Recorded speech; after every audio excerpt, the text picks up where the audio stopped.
Hello and welcome to anyone who has joined me here.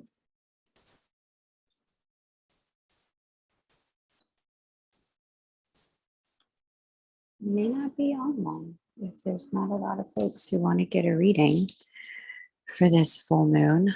We may actually wrap up, but oh, there I am. I can hear myself now. What is up with my sound? Why does my sound that way? There's not a lot of folks who want to get a reading for this full moon. We may what does actually wrap up, but oh, there I am. I can hear myself. Okay, now. It sounds not so bad. I don't think. What is up with my sound? Okay, it's all right. It's not horrible. It's not great, but it's not horrible. Okay, let me mute myself. Okay, hi. Very nice to be here with you all. Happy full moon in Aquarius.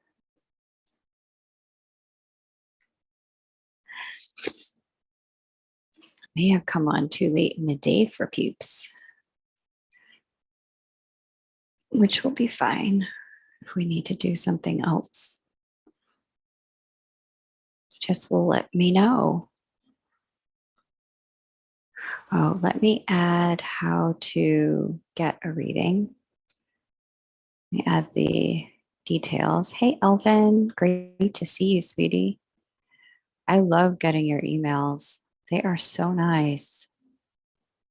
I love your updates and like your realizations. You are just fast tracking to growth, hon. Fast tracking. Thanks so much for letting me know you could hear me. I appreciate that.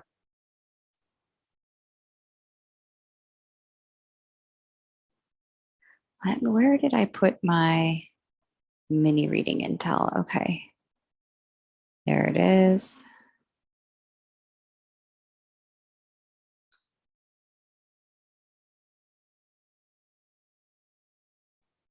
And then let me just text this. I want to test this link to make sure that it is the right link for PayPal. Yeah. Okay. Perfect.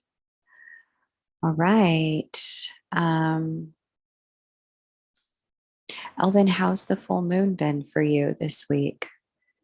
What's the energy been like for you? I'd be super curious.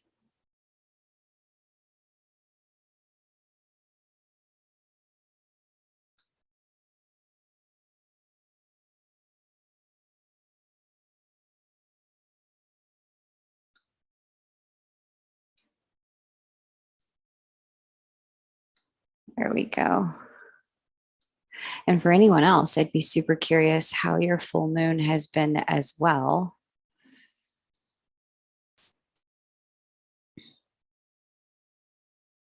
What's been going on this week as we've stepped into the full moon? Heavy in one way, light in another way. Yeah. Oh, yeah. There's a lot of releasing with this full moon, tons of releasing.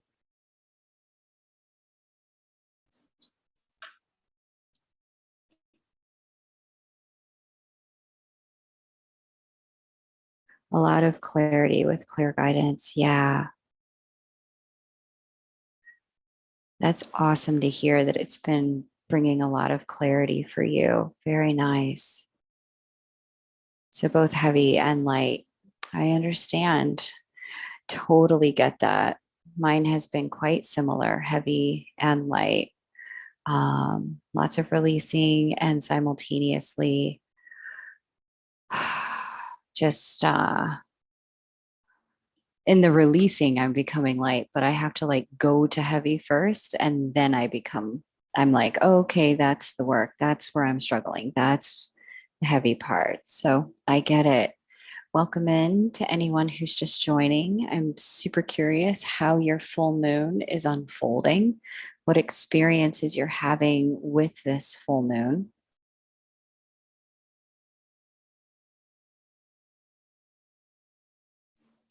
because it's been an interesting one. As Elvin said, there is some clarity coming through with this full moon's energy.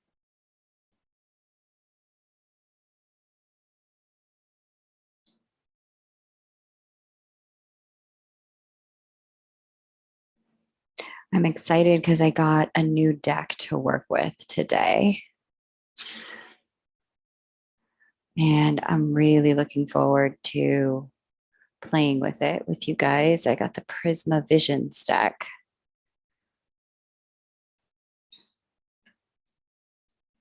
Which is a fun deck.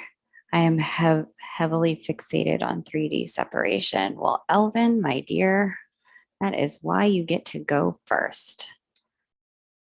So, working on triggers on that. All right, cool. Let me pull up your chart really quick and we'll just have a quick look together at this. Anyone who's just joining, welcome. I'm excited to chat with you and to have a look for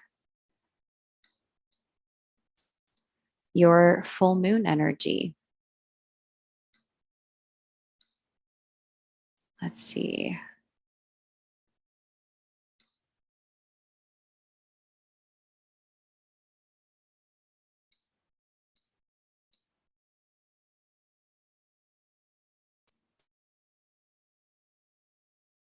Just checking to see.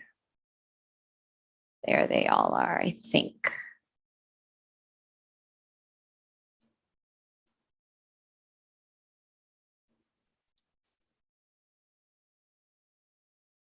I don't know, something's weird going on with my software. Elvin, hey, Lisa Lewis. Welcome from New Hampshire. It's great to have you. Elvin, if you could just paste your birth details for me, I will have you go first. We'll just take a look at what's going on with the triggers, with the separation pieces, if you're up for it.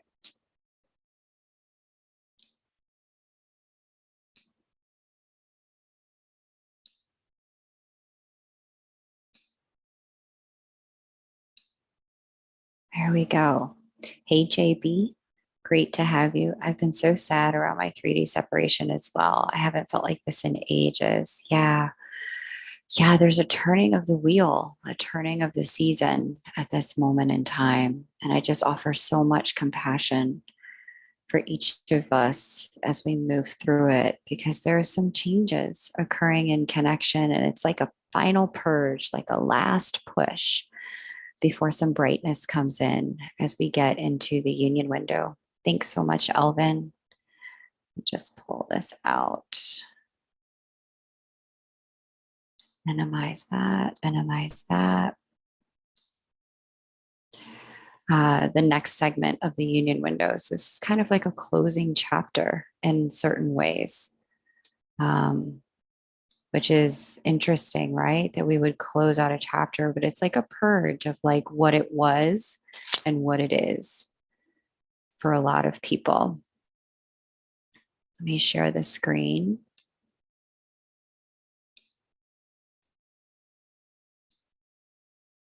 Okay.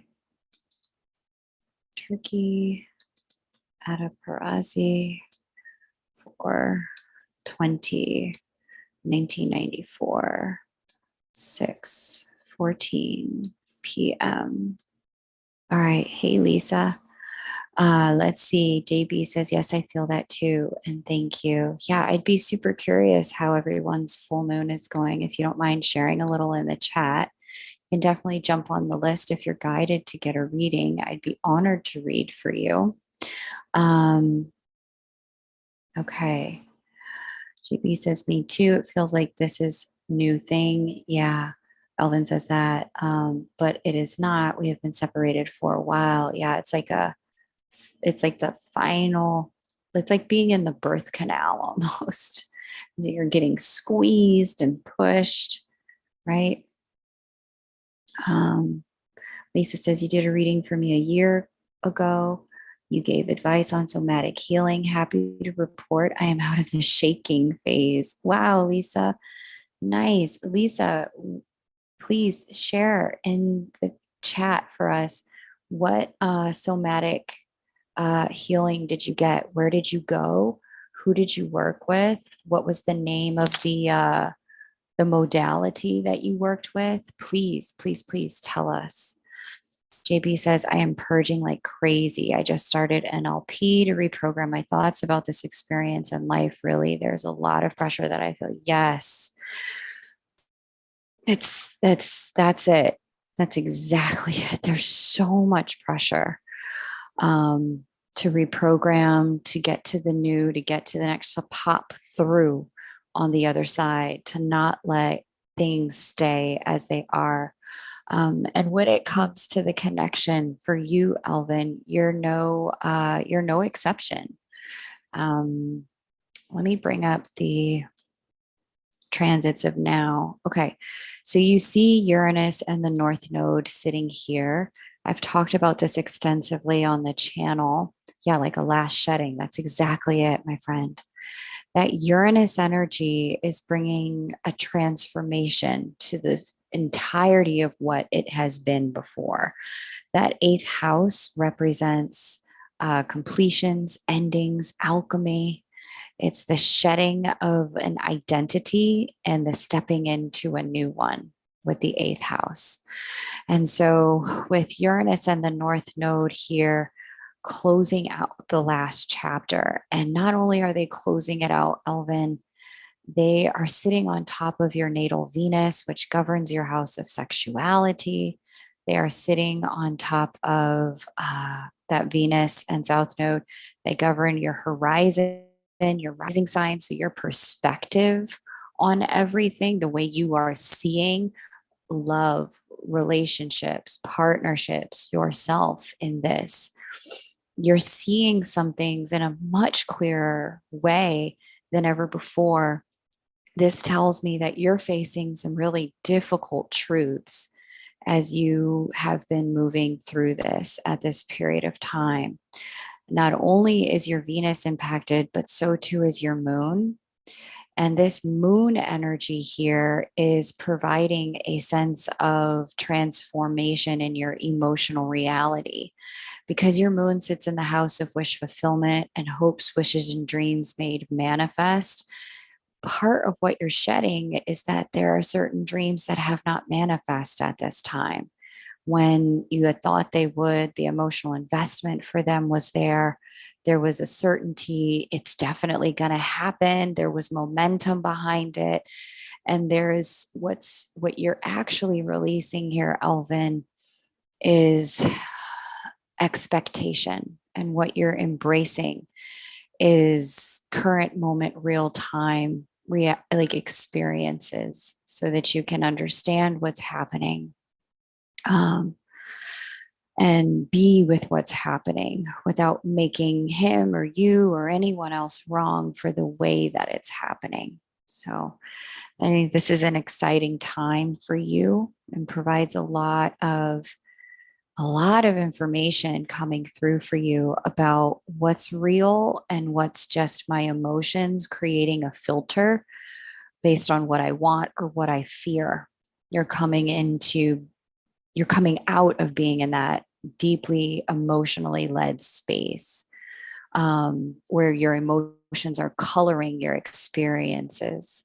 This Uranus North Node 2 thing as well is facilitating a change when it comes to your emotional reality with respect to your past lives. I see here Uranus and the North Node are sitting on top of your South Node.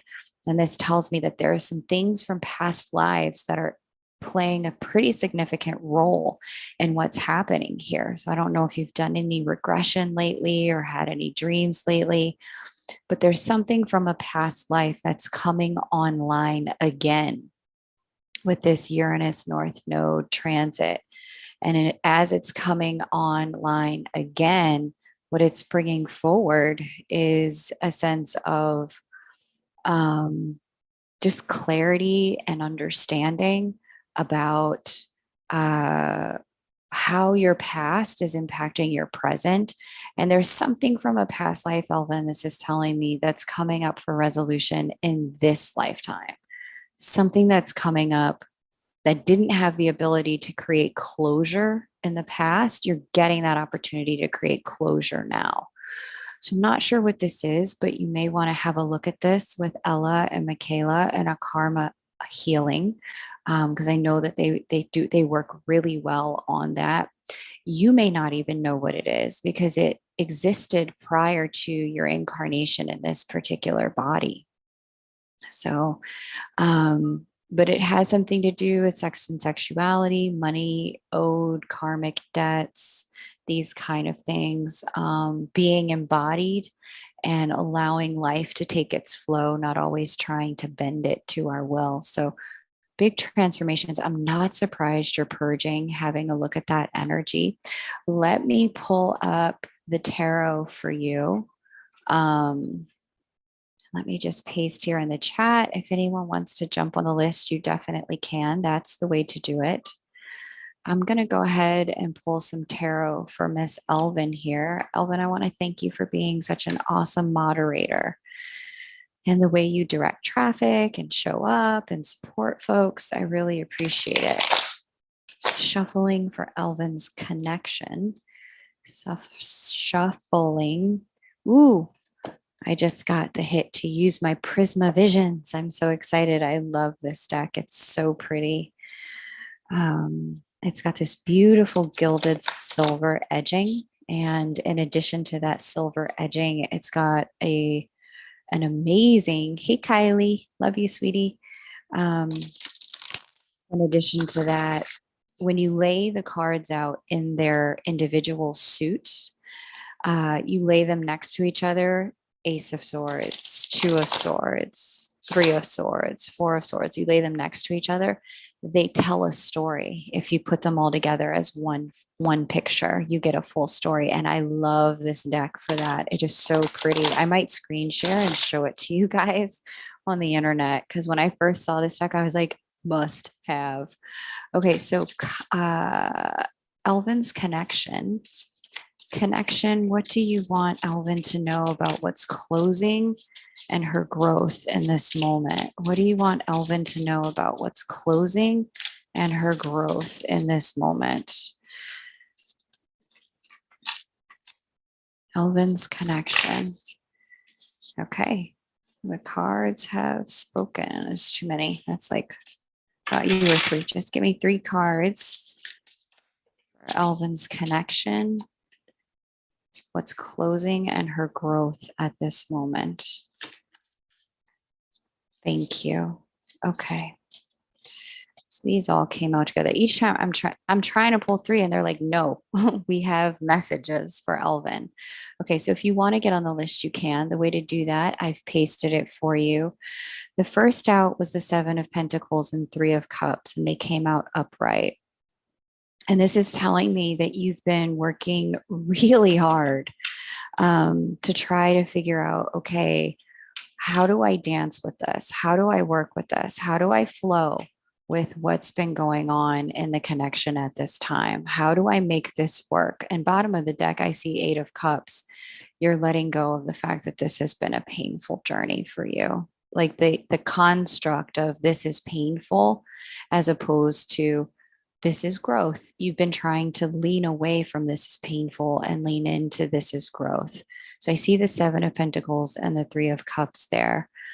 Then what came out all together, I was looking for just 3, but these came out all together, was the 2 of Pentacles, the Star, and the 2 of Wands. And so this is telling me, especially the way the 7 of Pentacles looks, there's like some days in the third dimension, you go back and forth. Some days, you're up, some days you're down, which you did say. So the connection itself, I asked the connection, not him. I asked the connection, what's your message? And the connection is saying, we see you working on this. We also see that this is a work in progress. This is not a finished result at this time, but there's acknowledgement of how much effort you're literally putting in emotionally to get things to hold a space of feeling good as opposed to feeling bad about the current unfoldment. Okay. With the star and two of wands piece here, this is telling me that there's still a ways to go. That there's still a sense of, okay, I'm I'm on my way, but I'm not there yet. But the thing that's really important about this is that even though it's up and down, even though it is uncertain at this time, what's happening for you, beloved, is that you're facing in the right direction. Like you've got all like heart, mind, body, and spirit pointed in the correct direction for your healing, for your growth. And ultimately, I'm seeing here that there is some level of like reward via the connection for going in the direction you're going in. Like the connection itself is showing me that just your surrender to this, your willingness to follow where it leads, even if it's not to your preferred destination, your willingness to just say yes, even though you don't know for sure where it's headed, just the trust that you've got, the faith that you've got. This is really opening up. This is going to lead you somewhere good, even if it's like, oh, this is good, but it's not what I expected good. This is good. I'm seeing that that's the possibility for you, but I'm seeing this spread is definitely validating that you're in the midst of the journey. Your work has not gone unnoticed. Um, and that you just keep going because you're going in the right direction at this time. There's nothing that you need to change, nothing you need to edit, nothing you need to reconsider. There's nothing you need to do differently. You know, there's nothing about the growth itself that you're misunderstanding. You're in a really great place, Alvin. So congrats. And that doesn't surprise me based on the emails you've shared about what's going on there in your journey, that you're in such a great place.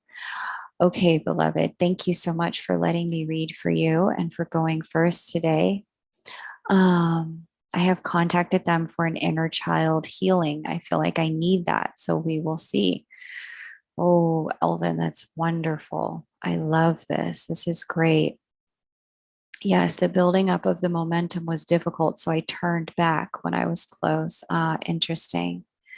And my heart and sacral chakras are opening, and I feel like I can give again. Yeah. Yeah, there might be like a release or a purge through them. At this time, you may notice like your cycles like are a little heavier with that eighth house transit. And Uranus conjunct the ruler of your eighth house, you may notice that, you know, when you bleed, there's like extra coming out. And this would be a really great time if you can do some womb healing. You know, maybe you can do some uh, Mayan abdominal massage. You can find a practitioner who does that, or you can do it yourself. I think there might be some videos on YouTube, like some castor oil packs, to just loosen up any hardened material in the womb so the womb can release it fully. Because that pentacles energy there was really talking about work in the third dimension. This is telling me a cellular level the body needs to release. And specifically, what was highlighted is your sexual organs with that transit. There's also, you can do that. You can do like a yoni steam, and that can help open things up for release as well, so that you can just let go of what was in the last chapter. Y'all had Act 1, and then you moved into Act 2 and Act 3. Act 3 is closing, and you're moving into the next chapter, hun. So, you know, just doing what you need to do to close this chapter out without holding any cellular remnants of it is what's indicated there. Very nice. Alvin, thank you. I mean, you're here. You are so kind in directing traffic and always uplifting to everyone here. I'm happy to have done it. Thank you. Hey, the vent. I'm at work, but this job is really chill. Nice. So there's a new job happening. You got the headphones. Oh, great, the vent. I'm happy to hear it. You got to tell us about the new job. Missed that headline, girl. So you talking to your twin again? You got another job. Happy Friday to you too, baby. Great to see you. Flower, it's my pleasure that you're here. Thank you for joining. Lisa Lewis says, I talked it out in counseling, but the bigger benefit came from a series of deep tissue massage that was more like a physical exorcism. Yeah, with Uranus and Taurus in this way, there is a need for that kind of like physical release. There's a real need for that kind of physical like transformation. It's cellular level because Taurus is about the body. And so where you can work the body to get things out at this time, it's going to be make a significant difference. Lisa says, I'm questioning the relationship I'm in now. I totally understand. A lot of people are questioning. The list is open if you guys want to get on it. That's how you do it. It's 25.25 to PayPal, and then or 35.35 if you prefer to do tarot with your astrology reading. That's there. Massage, definitely get one the vent, but I got to go to laser tomorrow. You can do massage and laser. Maybe timing wise, you need a different day, but do both of them. I say do both. Don't hold back. Also, where do you go to laser? Do you like what they do? Lisa, let me look because I didn't see a Venmo come through. Let me look, sweetheart. Okay. Let me see. Get this together. I don't see a Venmo from you. I would double check, Lisa. Um, Double check that you sent it to the right place. Because I do not see a Venmo here at all. My last payment was 5 days ago, and I keep refreshing. It's not here. Double check that you sent it to the right person. Okay. One of your exes contacted you. Yeah. I've had a slew of exes rolling through. Nope, it's KMD 177, Lisa. Go back up to the pinned comment. It's KMD 177. Okay.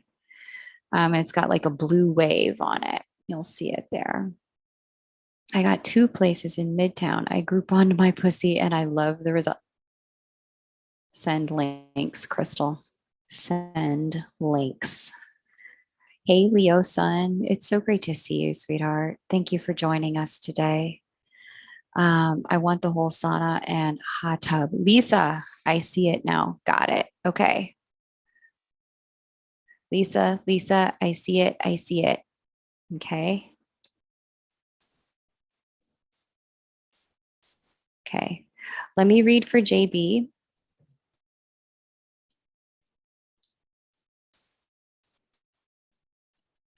And then I'll do Lisa. Oh, no problem, Lisa.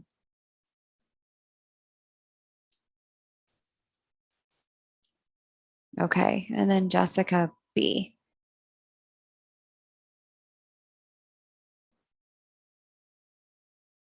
Okay. Cool.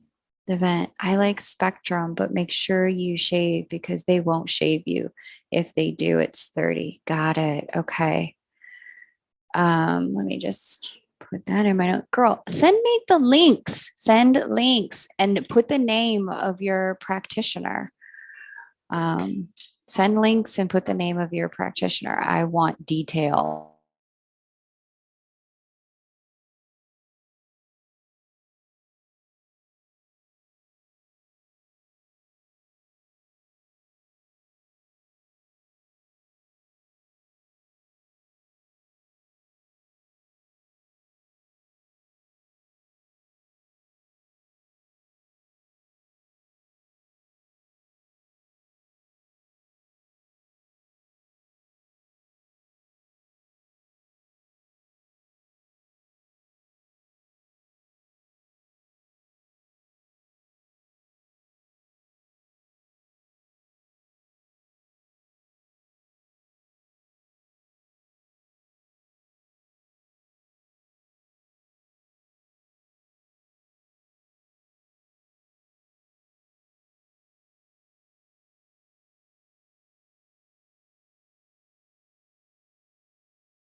I'm so sorry, guys. It was a phone call from my doctor's office and I needed to take it. Okay. JB, thanks for posting your details there. No, Crystal, listen, get in your inbox, send links, and put the name of your person. Don't be sending me to anybody. Send me to your person. I don't want to see just anybody. JB says, born in Cali, California, knows how to party. California knows how to party. Okay, 5, 6. I'm totally dating myself with that throwback, but what the fuck ever. 11:38 p.m. Okay, let's have it. Hey Jessica, I got your payment. Oh, good. Okay, yeah, hold it. Thanks. If you can hold it for me, that would be so good. So good. Okay, JB. Yes, the vent. I need you to get on the recon, girl, because you need to go back to that person and I need to see them too. Stop playing. Why you stunting? You know you could get a bad session and you could be scarred for ages. You need to get some intel. Don't be out here just getting services from anybody. Oh my gosh. I have to tell the children these things. Miss Jessica or Miss JB, let me see what's happening. Okay.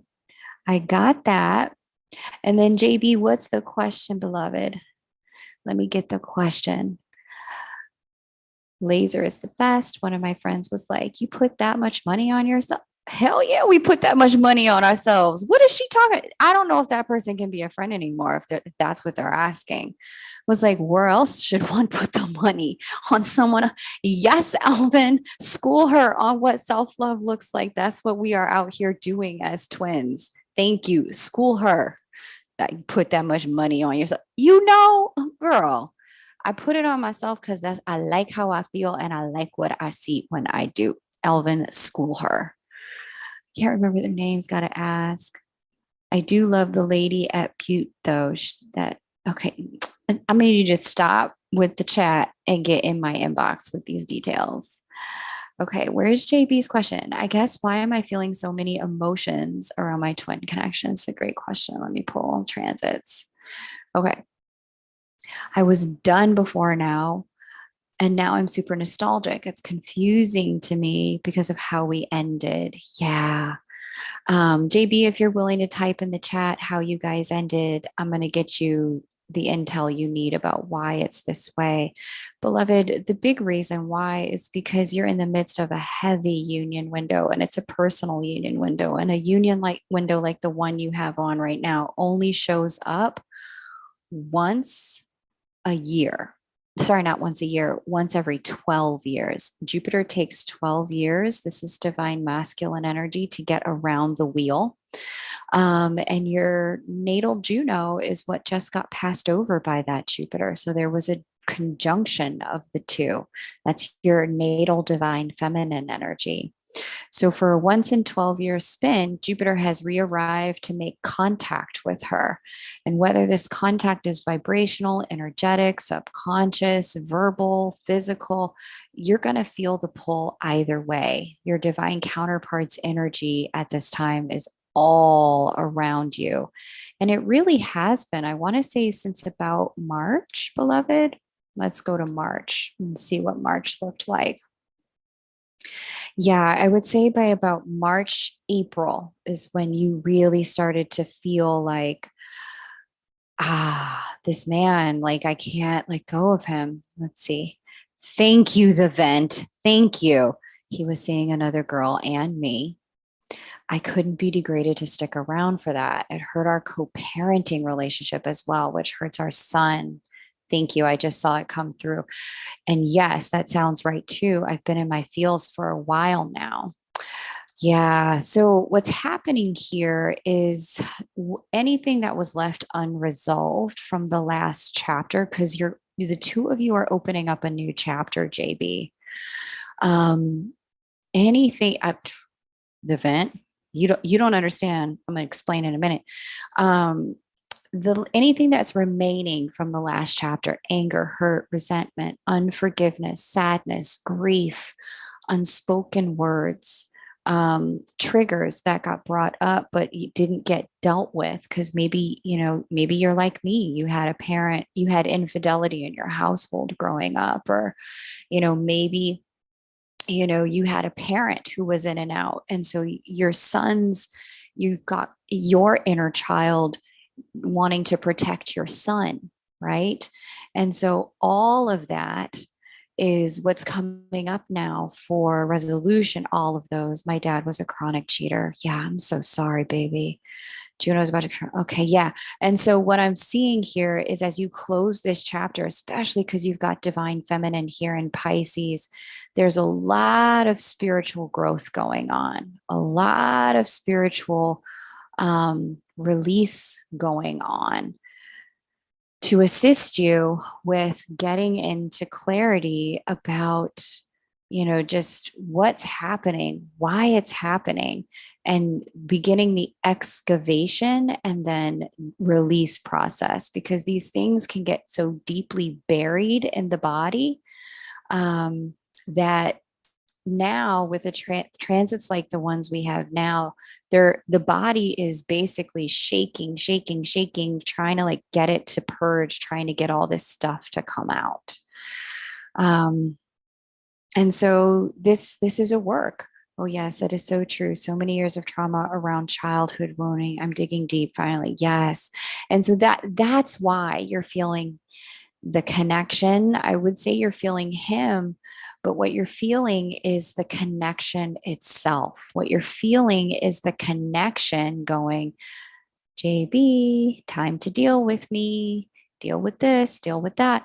Because what the connection is doing, let me see if I can draw a picture, because you're not the only one experiencing this, JB. New share, draw a picture for all of us, make it nice and clear.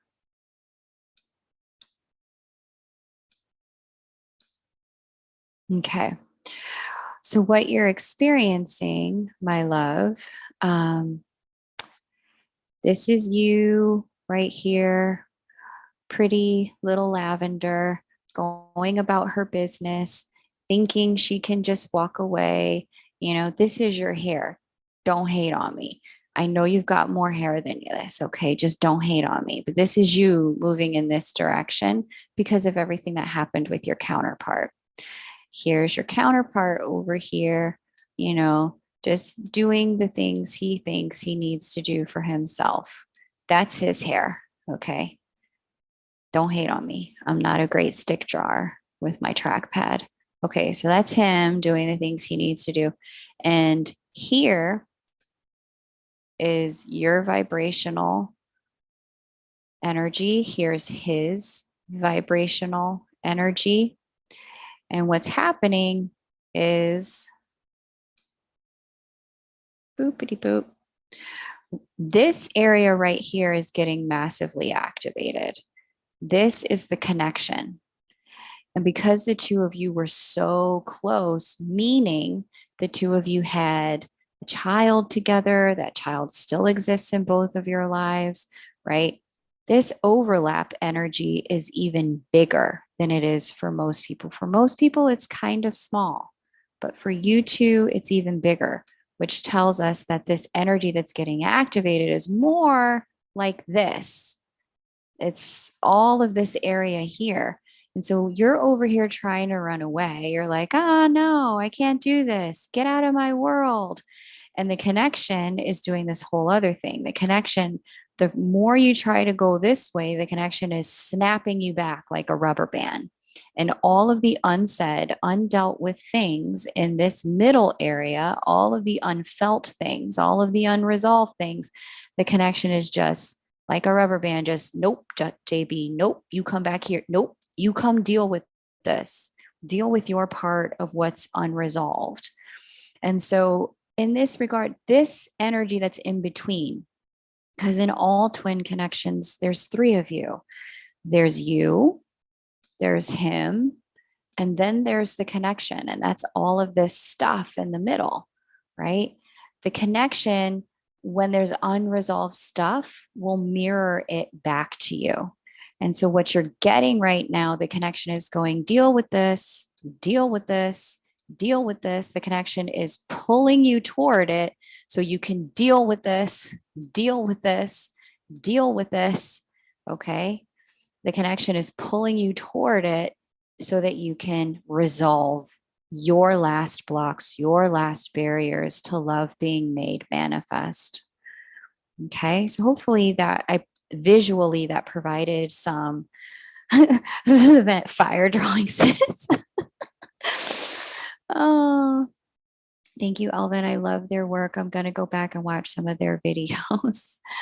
Um, I'm glad you got a laugh out of the hair. My twin and I share similar family stories, and yes, we still deal with each other. Deal with, that's exactly what you're doing. You're dealing with each other, but it's strained because of this junk from both of us. Yeah. So this is true. So many years of trauma around childhood wounding. Good, JB. So you're doing the work, baby. It's exactly what this feels like. Almost like no escape. It's not easy. That's right. There is no escape with that, right? Because the connection is snapping you back like a rubber band and forcing you to look in the mirror, because all those wounds. Let's go back to the drawing, shall we? Since y'all seem to like my art. And this is for anyone who's going through this. Other people, can you relate to what JB is going through? That's not what I'm trying to do. Can some of you relate? Let me see if it's going to let me redo the drawing. Yes, there's the drawing. Okay. All my artwork saved by the internet. Okay. So what's happening when you have trauma? So let's kind of expand this here. I'm going to make this a little bit bigger so I can add something. When you've got trauma from childhood or things that they've done, etc. Let's go back to our little people. This is, you who shows up here in these readings, and you're like, oh no, I'm just going to go elsewhere. Now I'm going to draw the hair first because our hair be flowing. Okay. So you're like, okay, fine. You want to treat me like shit. I'm not repeating my childhood patterns. Bye. I'm out of here. And we go in this direction. And then the connection snaps us back in this direction because there's that overlapping energy that I was just talking about, right? Unfortunately, what happens when we get snapped back, because the connection is what it's trying to do, it's not snapping us back to the person. It's never about the person. It's snapping us back to what is essentially, okay, you guys, don't make fun of my work. I mean, you can if you need to, because I think it's funny. But you see what I'm drawing here, right? I'm drawing bricks because essentially all that unhealed stuff, mom cheating on dad, dad cheating on mom, mom shutting down, then catching my dad in the act, then feeling like maybe mom should get a divorce, then mom doesn't get a divorce, then dad trying to pretend like everything's fine and punishing me when I don't want to play along. You see each one of these bricks here, each brick is an incident of trauma that got stored in the body, and it's held in this energetic escrow that stands between you and Mr. Man, you and your counterpart. It just sits there between the two of you. And so just as the connection is like snapping you back with all of these thoughts and feelings and emotions of him, guess what you run into? What you run into? Brick wall. You run into a brick wall. They're not available. They don't want to talk to you. They're over here in La La Land doing God knows what with God knows who, right? They're not available. It's like the connection isn't active with the person. The connection is active within ourselves so we can deal with this mess that sits in between us and love. And so that's why there's this energetic snap back. Okay. um, that has you feeling like you're hitting a brick wall. It's not because you're supposed to be doing something with the person, it's because you're supposed to be doing something to get rid of these bricks so that you can actually experience the love and the connection as it is. Okay. Um, Let me know how those drawings resonated for y'all, if that provided some intel into what you're dealing with. Um, okay. JB, yes, makes so much sense. I'm glad these feelings are opening me up to my healing. Yeah. And so there's going to be so many different things, right? There's, for anyone who's got a similar situation as JB, my heart goes out to you. It's not easy. Hey, Alana, great to see you. What I'm going to say is help so much. I know I'm on the right path. Very good. You are. There's a group called btr.org that I'm going to recommend that you check out. It's what they have is betrayal trauma recovery. And so it sounds like, you, like me, have like an entire lifetime of this kind of stuff. And so check out BTR, because BTR will assist you with the healing process. Some of their coaches and their daily groups, I would check them out. And then I would also check out the abandonment workbook. Um, in that workbook, I think in chapter 6, she deals with when you're abandoned by a beloved, not just, the loss of a parent or, getting fired from a job. Chapter 6 is specifically about losing a love. And so the work in both of these places will start to help you brick by brick get back to the love that's there and release all of the pain. Now, the last thing I would say is that in the personal development school, there's a huge program called How to Release Resentment and Truly Forgive. I recommend that one as well. That it's a course that has an active workbook to it. And especially for anyone who's going through pain around what their counterpart did, around why they're in separation, that kind of thing.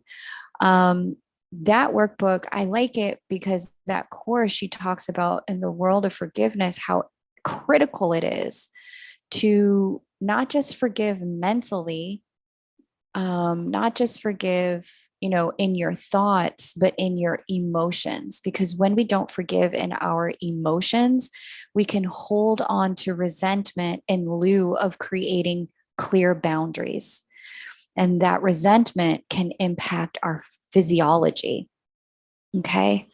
So I strongly recommend, she walks you through the process of emotionally and physiologically forgiving, and then walks you through what you need to do around boundaries so that you can be in a place where you can feel like you can trust again and you can be present with what is how it is again. So those are the resources I would recommend for you, JB. So much resentment. I sound breath work to release these. Good. JB, good. Breath work is perfect for anyone who's got trapped emotions like that. Please keep doing breath work. There's great breath work online and in most major cities in the US. So I highly, highly, highly, highly recommend it if there's stored emotions. So I went a little longer with JB's reading because I feel like JB is not the only one experiencing what she's experiencing. That, what you just described, JB, I'm seeing a lot of that roll through my sessions with clients. So, anyone who's listening who's got this experience going on, I strongly recommend that you have a look at the resources that I just provided for JB, because they are your resources too. And I wanted to make sure I provided those. Is there anyone else who's got that's the same similar stuff going on, like struggling to forgive, struggling to be present with what's going on? Is there anyone who's like, yes, thank you for those resources, that's exactly what I need because of what I'm going through? Or who resonated with those drawings that I provided? Anyone who's feeling like, okay, those are That's what's going on for me too. Um, so let me know in the chat. Okay, Lisa. Oh, yes, JB's reading was helpful. Good. Lisa, you're next. So let me get your birth details, Lisa.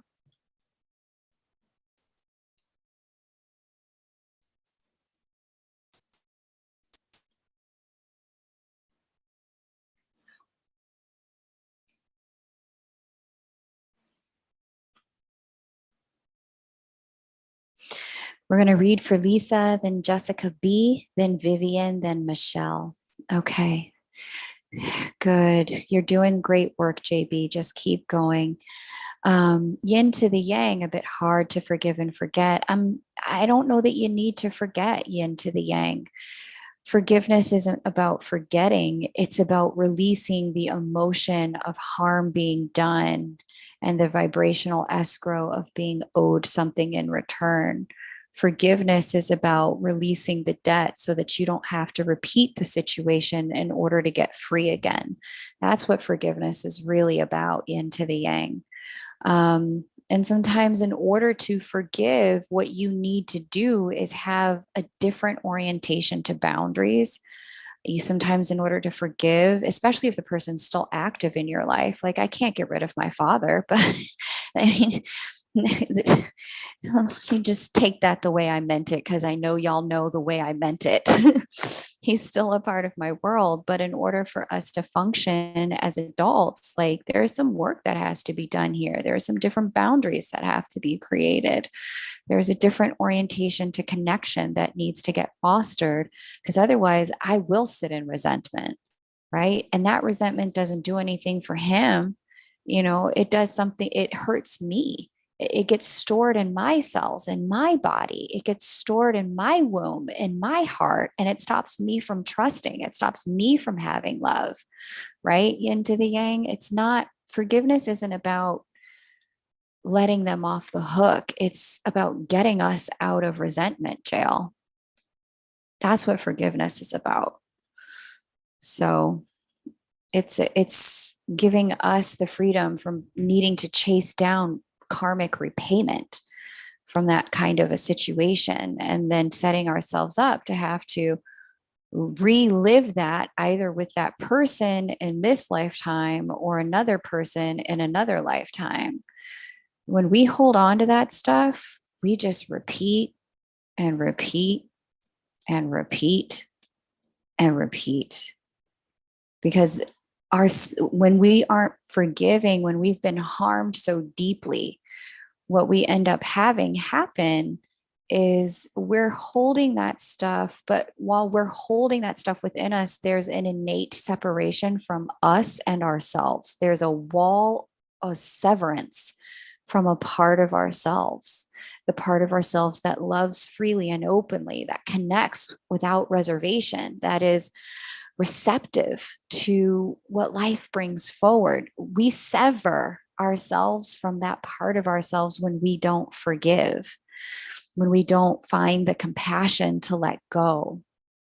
And so the forgiveness process and the compassion process, these are things that we give to ourselves so that we can become whole again, so that we are not split from ourselves. And that splitting in that diagram that I just drew, it's that splitting from ourselves. Those are the bricks. We literally take a chunk of ourselves, bottle it up, sit it down like a brick between us and our person. And that part of ourselves is now missing. We are blocked from the connection, from what love has to offer. And we're stuck in that moment trying to get a part of ourselves back from other people in the future or from the person in the present, because we have not been able to retrieve or reclaim ourselves from the past. Unforgiveness it's a huge problem in the ways in which we can't move forward. We're stuck on a loop until we've handled it, because our self wants to be whole, but we can't be whole until we've brought that part that's holding the pain back home, given it some self-compassion, reset relationship structures and boundaries, and then created for ourselves what we need in order to feel whole again. So the forgiveness process, as much as it may have been instigated by another individual, it is wholly and completely about us, has nothing to do with them. We forgive for our own liberation. Forgiveness is what makes the hurt stop. Compassion is what makes us whole again. So however you can access it, that's what I recommend, not just for your counterpart, but for your fathers too. Because, what we all need, right? That connection that we came from, that father that we've got, they may not have been perfect, right? They may have had a lot of their own wounds and trauma and challenges. And maybe we can't have them sit right close to us on the bus. Maybe they need to, walk alongside the bus. Boundaries are fine, but it's the learning how to verbalize boundaries so that we can stand for ourselves while also staying connected. That's what allows us to be whole again. Now, I'm not saying, if your father puts hands on you, calls you names, constantly gaslights you and tells you that everything you're thinking and feeling is crazy or blames you. I'm not saying you need to stay right next to that person. Not at all. I'm not even saying that person needs to be a part of your world. I'm saying that for you, the work in relinquishing that person harmed you to the degree where something is owed, meaning their complete absence is owed to you and justified, or their complete transformation is owed to you and justified. That's holding grudge, that's holding resentment, and that only hurts you. And so, and again, it's one of those bricks. Remember those bricks that I was drawing in the picture? When we've got that going on, those bricks essentially put a major block between us and our counterpart. Those bricks, that hurt when we've had a mirroring experience that even lightly touches, the experience we had with a parent that hurt us. Just a light touch from the counterpart will just add bricks to this wall, adding more bricks, adding more bricks, adding more bricks. And so those are your bricks to get rid of, but they are impacting your ability to reach out and touch and experience your person all the way. Until those bricks are handled, you're going to continue to run into this wall every time the connection pulls you. And they are going to continue to mirror that wounding every time you guys get connected. So I hope how am I doing with explaining this stuff? Lisa, I'm sorry I haven't started your reading yet, but I really wanted to address this because forgiveness is a huge theme for this season. Huge, huge theme. And it's so important to get in, to understand how it works, why it works, what there is to do. Because ultimately, without that component, forgiveness and compassion, we're just looping. The connection pulls us and we run smack into the brick wall created by our own trauma and blame the other person, when all they're doing as our divine counterpart and mirror is just asking us, maybe not verbally, but through their behavioral patterns, please heal this. Please release this. Please let this go so that love can live between us the way it's meant to. Okay. Like I said, if you got a father or a person that puts hands on you, calls you names, gaslights you, takes advantages of you, and is actively separated from themselves in such a way that they cannot give you, a love, like they can't behave lovingly to you. I'm not saying that person has to be on your bus. They can walk alongside it. Okay. If they're still on earth and you're stuck with them, like we're kind of stuck with our parents. They don't have to get on your bus. They don't have to be in your world. But you can still cultivate and develop and reclaim the parts of you that feels the need to separate and sever by holding on to anger and resentment. You can still bring those parts back home because you don't need anger and resentment to protect you. You need boundaries to protect you. And anger and resentment, those are not boundaries. Hurt feelings, those are not boundaries. Okay. So definitely check out that course from the Personal Development School, How to Forgive and Truly Release. Um, that's a very good course. I'm in the middle of it now, reworking it. You know, it's a course that will really help you understand how to work with this stuff. Lisa, again, my apologies. Jessica, Vivian, and Michelle, my gratitude for your grace and patience while I walked through this, because I think a lot of people need to hear this right now. Let me know if it's resonating for you guys. Okay. Let me get back to Lisa. Resentment info connected to forgiveness you shared is so great. Thank you, Lisa. I'm glad to hear that it hit something for you. Okay. You needed the messages. Good, JP. Good. I'm glad I could deliver them for you today. Good, good. The needs course is so fundamental. I'm so glad you're doing that, because that's what's going to help you establish the boundaries, is knowing what you need. Cool. Your father abandoned you at age 5. Oh, Lisa, I'm sorry. Yeah, definitely check out the abandonment workbook. I think that's going to be fun, like foundationally transformative for you. My gosh, I think you've already just on my reading talking about forgiveness. Oh, Lisa, I'm glad to hear it. Resentment, jail, truth. Yes, Lisa, I'm so glad you understand. I'm so glad you get it. Forgiveness is about freeing me now on that one. Yes, it is. Abandonment of now young adult sons, 8 years, hard to swallow, influenced by an ex. Oh, Lisa. Oh, my goodness, baby. I'm sorry. I'm so sorry you're going through the things you're going through. But I'm so grateful, Lisa, that you're able to see with clarity the bricks. Because if you can see the bricks and you can name them, if you can go, oh, it was this incident and that incident and this incident where I took a chunk of myself and dropped it off as a wall between me and love itself to protect me. You know, if you can see the incidents and you can name them, then you can begin the process of like bringing those parts of you, those hurt parts, you can bring them back home. And instead of resentment bricks, you can have boundaries, which can be flexible and fluid, and it can allow love to flow. Okay. It can direct the way love can come in. Bricks don't allow anything to come in.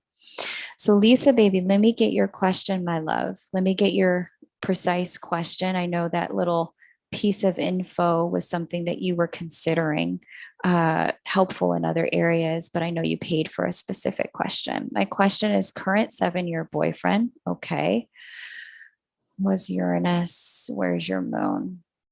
Okay.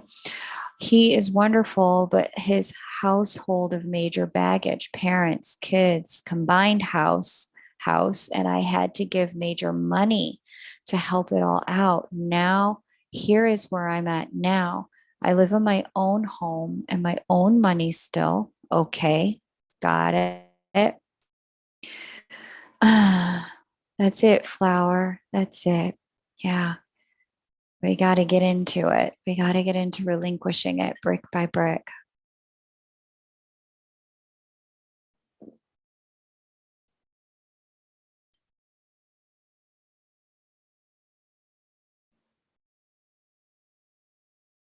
Yes, you are correct. I've been blocked from love because of this with my twin. I'm ready to love and receive love. Yes. And JB, this whole season is helping us restructure, release resentment, and lean into boundaries. Because, like Thais said, I mean, she says it in her course, resentment is not boundaries, that's something else. And that holds us hostage. It blocks us from love. With boundaries, we can actually give and receive love. We can let love flow in the way that it works for us. We can have connection. I'm thinking it will never end, always giving to partners. Okay, Lisa, there is a reason for that in your chart, but let me hear your specific question and then I will I'll answer that and then I'll see if I can provide the intel about why it's that way in your chart, hon. Which deck wants to be used for Lisa? Okay, I'm going to start shuffling your tarot for you as well. Hostage for too long. Very good. Yeah. Oh. Yeah. Big stuff. I'm glad I got to share this info on forgiveness with you guys. I hope it was helpful for you. I hope it illuminated something for you.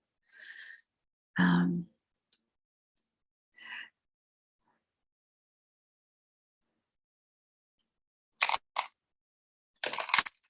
Shuffling for Lisa.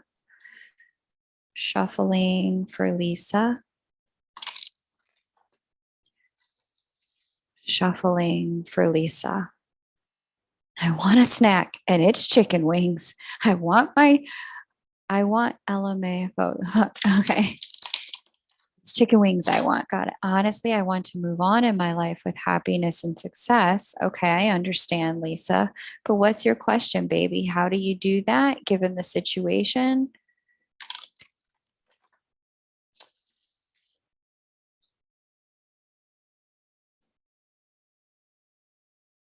It's your sun in Sagittarius. Yeah.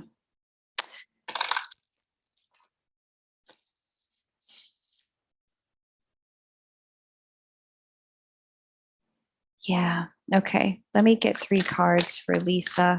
Whatever question Lisa's about to ask, let me get the answer now so that we can kind of keep moving here.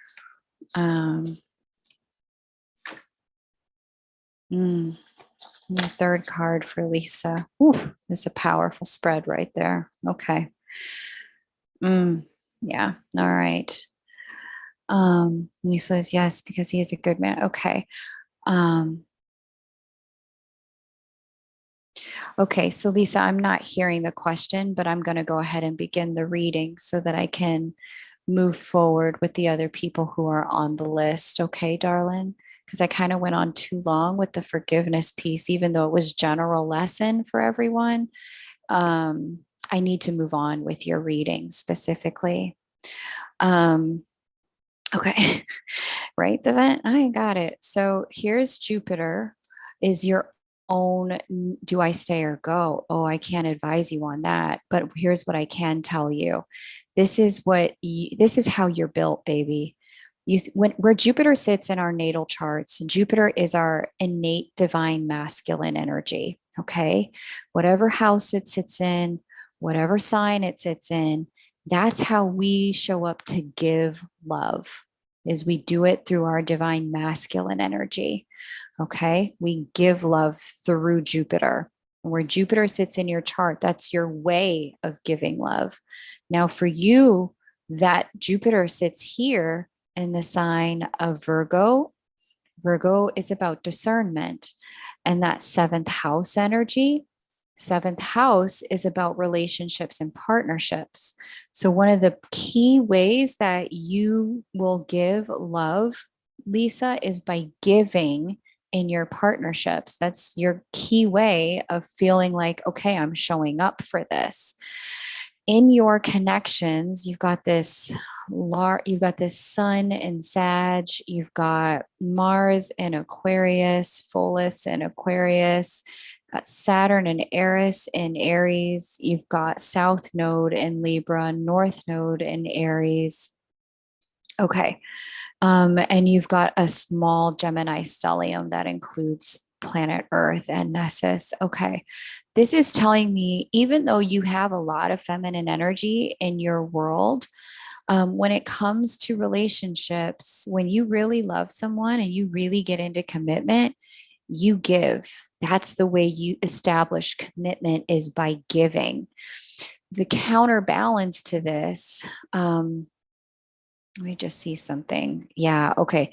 The reason why you overgive, let's just get into this, because all those squares were masculine energies. The reason why you overgive is Chiron and Pisces in the 1st house.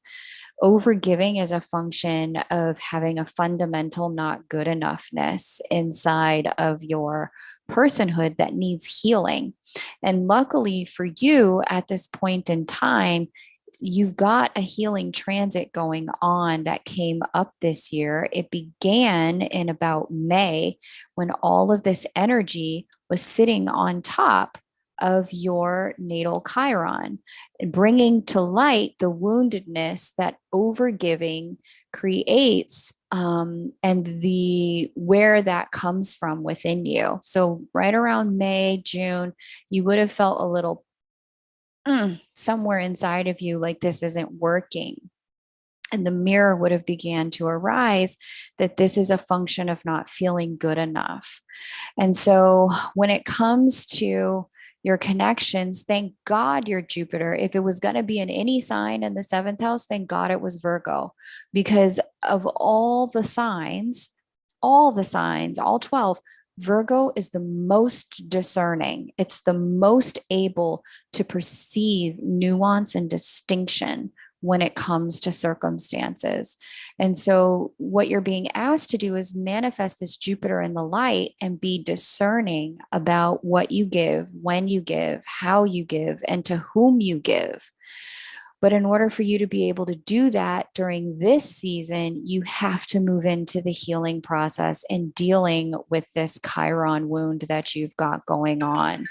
You have to move into the process of relinquishing that not good enoughness and understanding where it came from, why it's there, which parent did it show up with. It looks like it may be father related based on your particular chart.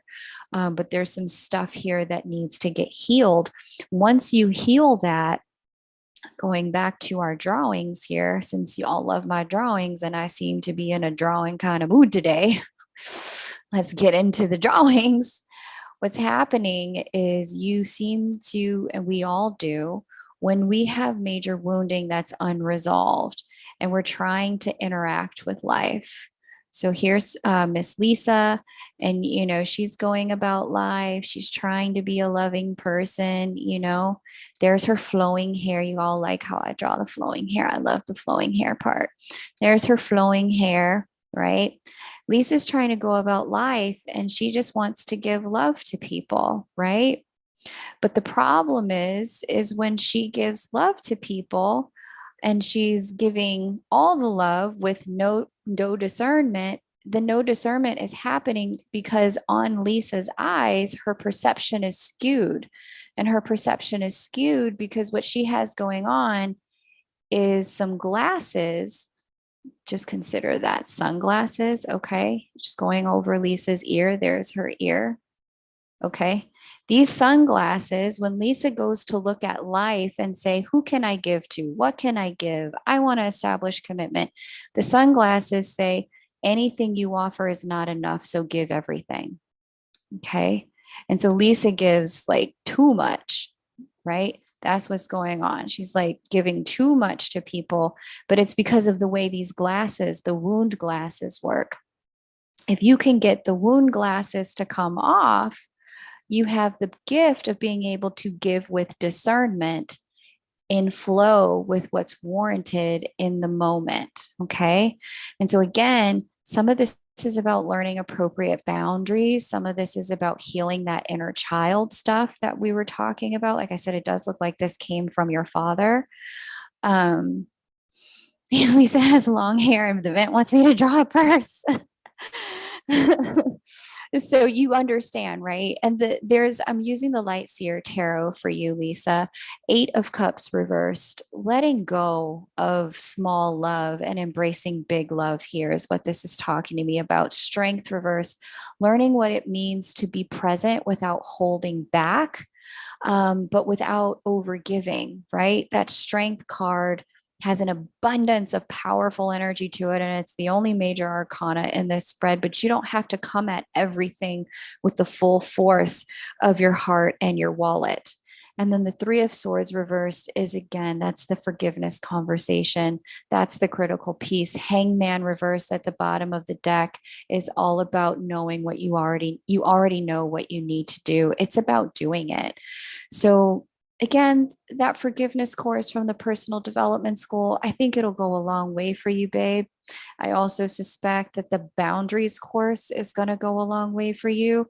But before even either of those gets looked at, there's some reparenting childhood wound stuff. Hey, the vent, if you could drop which courses, the reparenting courses would be great. That would be awesome. I'd appreciate that. If you can think of their names when you have a minute for Lisa. But over at the personal development school, let me get into it. Come on, PDS. Let me find this. I would take a look at your attachment style stuff. And at the back end of the attachment style quiz that she provides, there is a really lovely curriculum for people. And for you with the Virgo energy on your seventh house, having guided steps is going to go a long way for you. It's going to stop you from doing like just doing too much and getting overwhelmed. So here is the curriculum that she provides once you finish the quiz.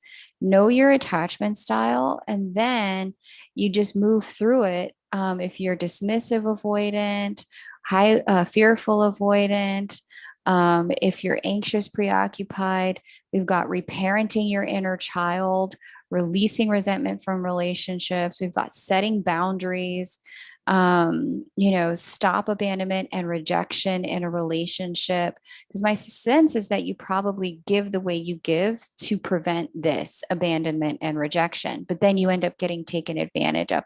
So, this curriculum is going to assist you. But take the quiz on her website and it'll tell you which of these is going to be useful for you. Okay. Thank you, Lisa. Miss Jessica B. Thank you for your patience. Please paste your details and queue. Thanks for you guys' support of my artistic endeavors tonight. I hope the visuals have provided additional clarity to help you understand what you're dealing with and where your access points to choice and sovereignty are. Really appreciate that you guys have been so indulgent about my attempts. Okay, thanks, Jessica. Appreciate that patience. Okay, let's Jessica B was born in Canada, in Quebec. Thank you.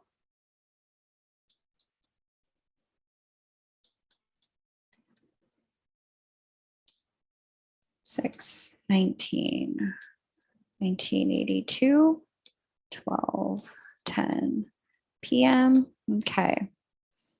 Let's close out Elisa's chart. Okay. It's creative, right? Yo, I'm unleashing all kind of stuff as I'm doing my work over here. Thank you, Lisa. You'll have more clarity about what to do with the connection once you've healed the problems that are causing the connection to be the way it is where I would like to end that. Okay. The list is open. If anyone would like to get on it, you can definitely grab a reading with me now. That's the way to do it. I'm going to read for Jessica, then Vivian, then Michelle, and then it would be your turn.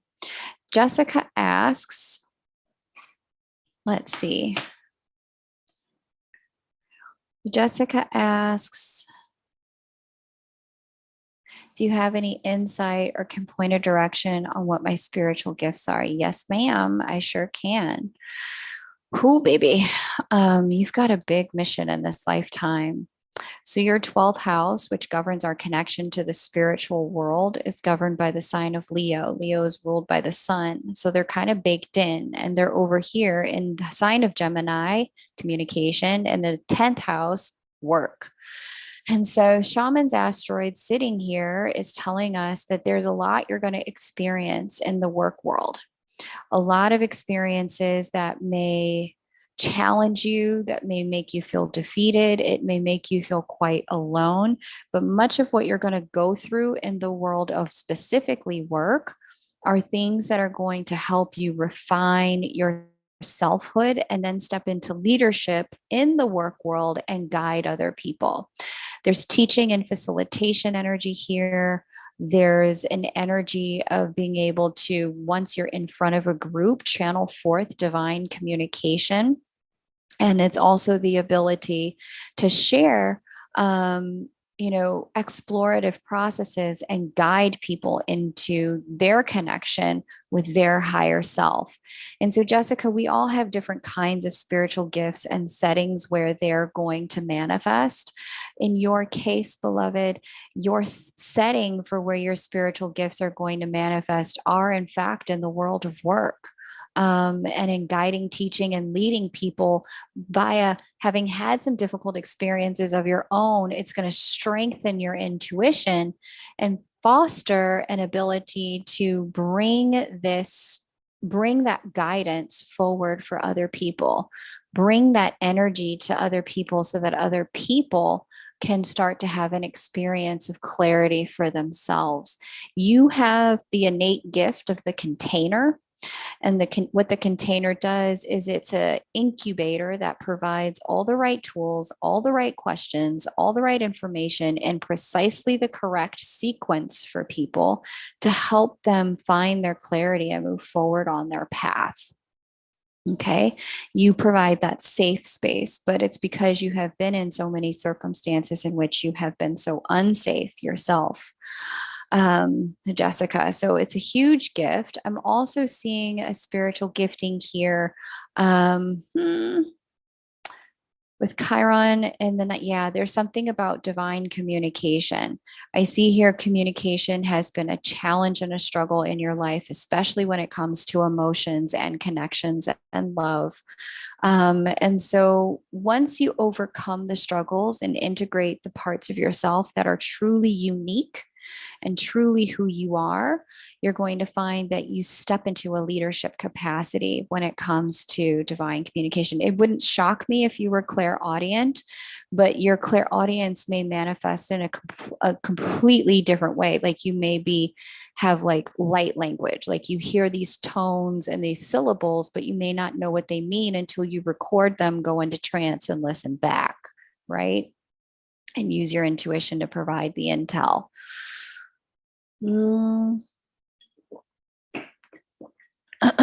So there, yeah, it's a beautiful thing. It's a beautiful gift to be able to have, but it does come, the way you're set up is trials first, triumph second, leadership third.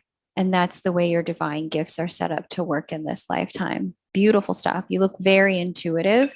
It's just it's just a matter, Jessica, of really allowing yourself to evolve through the personal transformations that will lead you to that triumph and then leadership as you move through life. But your gifts are really they're not meant to be, sitting with tarot cards, reading for people like that.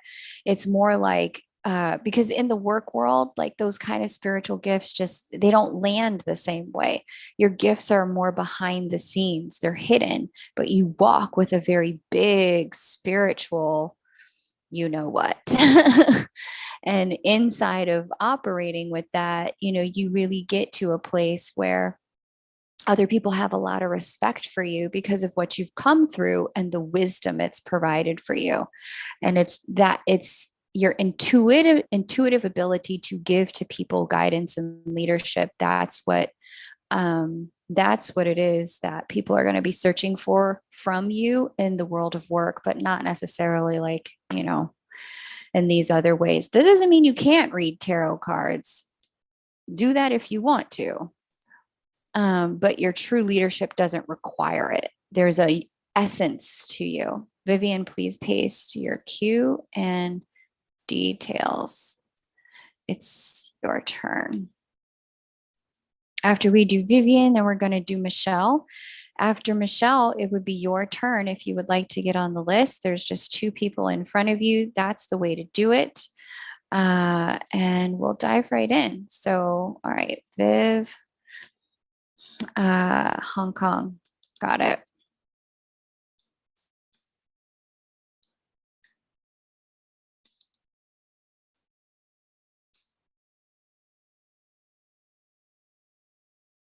Happy upcoming birthday, Viv.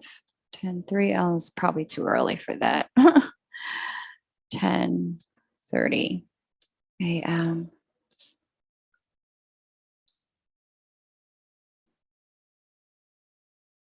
My twin contacted me in June. Let me start a timer. After almost 3 years of no comms, although we are not in consistent communication, at least we start communicating again. I wonder what is his intentions. Jessica can't read tarot. Let me know how that resonated for you, Jessica. I don't know. Is it safe to open my heart to him again because he ghosted me 3 years ago?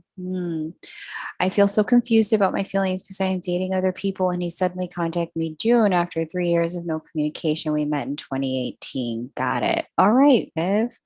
I mean, first things first, especially if he ghosted you and you suspected there was a third party involved, you need to go straight to the horse's mouth and remove third party energy. I am in your connection right now. I am a third party. I am entering the connection as someone who is not in the connection. And not being in the connection, I am providing outside influence on your connection. If you want to remove third party energy and the vibrations and frequencies of this connection, you need to ask him directly. So that's step number one, spiritual guidance. That's for free. Let's get into what's happening in the chart. He contacted you in June. So let's just see what was going on in June. I'm not really sure what his intentions would be. It does look like maybe there could be an intention of potentially reconnecting, like kind of seeing where things go with Jupiter moving into your fifth house of flirtation, dating, and romance. And here, connecting with your natal Juno next year. It does look like if that is the case, he's definitely going to move slow with this. You're going to move slow with this. There isn't I'm not seeing a sign to drop all of this all at once. But one thing that I'm noticing here in your chart that seems critical to mention in terms of what you're bringing to the new cycle. You don't think there was a third party. Good. I think our issue is he doesn't want to settle down. Could be. I don't know. I don't know what his issues were, but we're going to look at the tarot and get a better read into what intentions might be momentarily. Chiron connected to your sun. This can end the sign of Libra plus a Gemini seventh house cusp. This is a bit of a energy of really struggling to feel good enough in relationships, and that may have predated your counterpart. That sensation of questioning, wondering, am I good enough? Will this work? Questioning what you're bringing, all of that. Very good. I'm so glad you're clear because that clarity is really going to help facilitate what happens next between the two of you. You're coming out of a cycle where it would have been difficult to manifest a relationship anyway. Like you are literally just getting to the tail end of it. I'm going to show you right here. You were, oh, Viv, you didn't, damn, we're not looking at the tarot then. Okay, no problem. Here's Saturn sitting here at the 22nd degree of Aquarius. Your moon sits at the 29th degree of Capricorn. When Saturn passes the sign before the moon, the sign of the moon, and the sign after the moon, 2.5 years per, it's a 7.5 year transit of really painful relationship stuff. Lots of endings, lots of chaos, lots of lessons, lots of confusion. The minute Saturn gets out to the last degrees and into Pisces, which it will, I'm going to show you when. Saturn arrives in Pisces.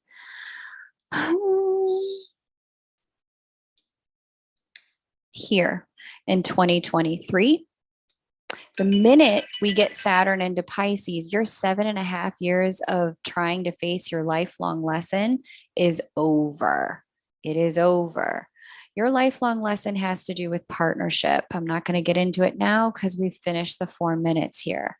However, what I'm seeing here for you is as this Saturn gets into Pisces and you hit this Saturn return, it happens concurrently with the opening up of a 4-year window, Jupiter moving through all four of your relationship houses. So the prospect and possibility of serious relationship coming in for you at this time is extraordinarily high. The challenge is going to be over the last 7.5 years, did you deal with your North Node lesson? Have you learned it? Have you integrated it? Okay. So if you want to get into that, we can certainly look at that in a private reading. If you want to just have a preview, you can definitely book another mini. Okay, Viv, thank you so much. That is, oops, I always do that. When I want to close out of a chart, I end up just stopping the share. I don't want to save.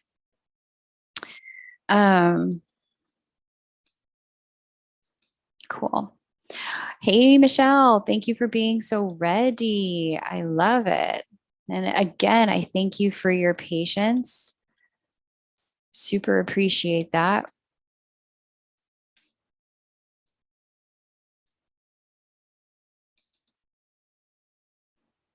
Look at that. Canada has a Miami in it. Toronto. Okay. 11, 14. Oh, big changes for you, baby. Big changes at this time. Birth time, 1:14 a.m. That's so funny. You were born on 11/14 at 1:14 a.m. Talk about coincidences. Okay. How should I prepare for the major themes coming towards me from now into 2023? I mean, preparation, girl. I mean, the things are already happening. So hopefully, I mean, it's too late to prepare. You need to roll with it. Let's see what's going on. So we've got Uranus opposing your sun here in that ninth house. I do see that there may be some level of travel, long distance travel coming up. There may be some level of movement in that regard. You also may be finding that interesting. Okay. Never mind on that. Let me just see sun here. Where does your sun govern? Leo here. Okay, so there's some changes to your hopes, wishes, and dreams. There's going to be some shifts to your subconscious mind. I see lots of intuition coming online. I'm seeing you may go back to school. I'm seeing, or some level of like education. You may do some online education. If you've been considering it, now's the time to get up on it. Let me just think about this for a second. Saturn and Aquarius. Okay.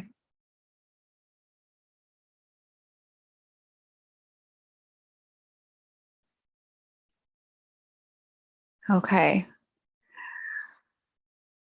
Saturn transit your moon. It does look like a difficult period of time. I was just talking about that with the last person. Um, this may have brought up some health issues. And so this is the time to really focus on them and get resolved. Saturn transit moon does represent a bit of a closing season and needing to understand your North Node. Your North Node in Capricorn in the fifth house is putting structure and plans to your hopes, wishes, and dreams, strategically facilitating strategic execution, like step by step. Okay, here's the 1 year goal. I'm going to break it down month by month, and then I'm going to break it down quarter by quarter, and then I'm going to break it down week by week. Being thoughtfully strategic about how you're getting to where you want to go. Yep, that is Suge Knight, baby. The Suge Knight transit. And so this energy is asking you to, first of all, let go where you've been holding on to anything. And I see you've got big Scorp energy here, hon, and a fixed moon. Holding on is your middle name. You can continue to hold on, but you're going to get dragged or your hands are going to come off and go with the thing you've been holding on to, Shell. So whatever it is, my strong recommendation is release and start to embrace the new. It does in some ways look health related, but it also looks like there's just something that you're not going to be able to control that's unfolding right now. And whatever that thing is that you can't control that's unfolding right now, sixth house is the house of surrender. You're going to have to surrender it and trust that the universe has this. You've got ample Libra energy. So I can see, and the Virgo rising with the ample Libra, you are the type of person who's like, well, I can make it work no matter what. You believe in yourself. You've got plenty of capacity to get up, go and do. Virgo's like, I can be flexible as long as I have all the correct information.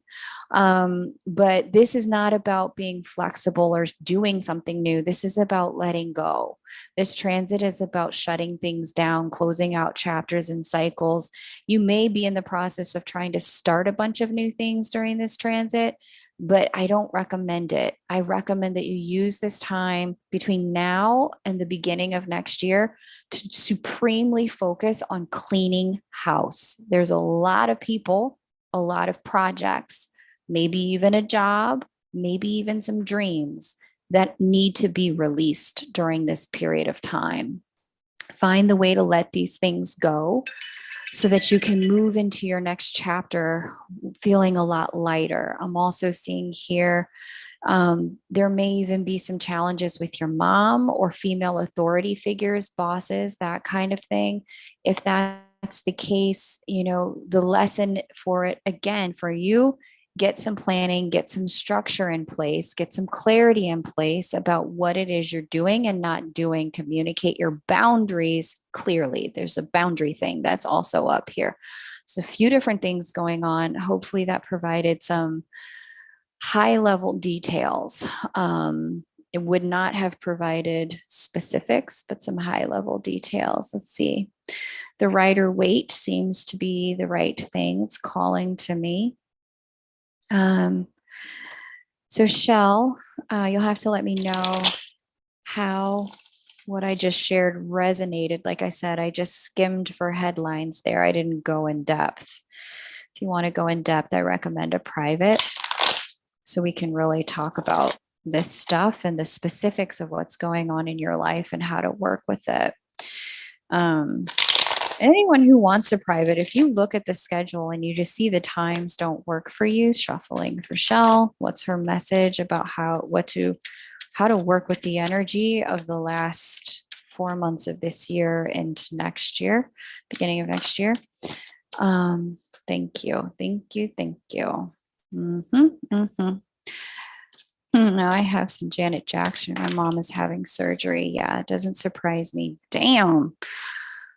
This is big girl energy right here. King of Pentacles, the Empress, the Ace of Pentacles. Like in 2 out of 3, we have a motherfucker sitting on a throne, a big old throne with a wand or a staff, like a scepter of power in their right hand. In the left hand for the King of Pentacles, we've got that pentacle. In the left hand for the feminine, the Empress, we have just hand relaxed on knee, no need to do anything. It is neither outstretched to get or give. It is simply in repose.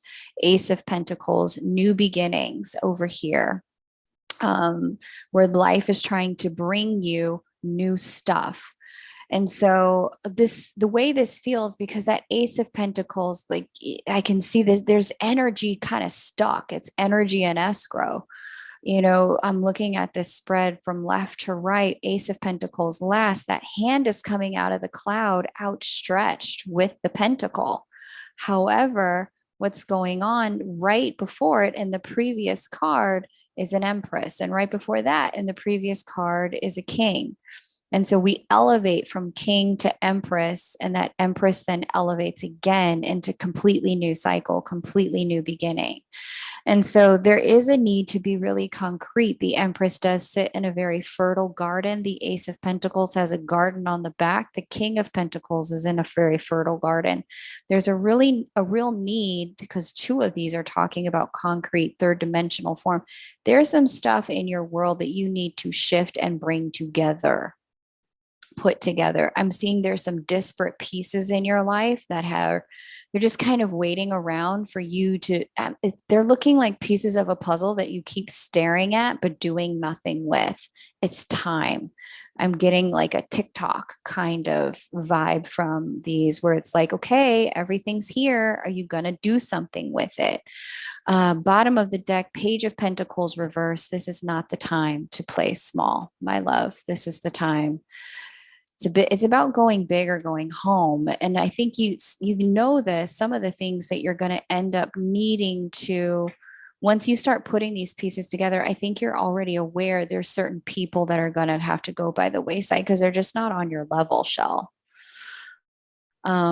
They're just going to automatically fall off. And so what I would recommend is that if there's any grief around that, you confront it. You be honest with yourself about that there's a sadness in letting certain people go, certain structures go. As you're able to be there with your mom, please do support your mother, if it feels aligned for you and she needs it.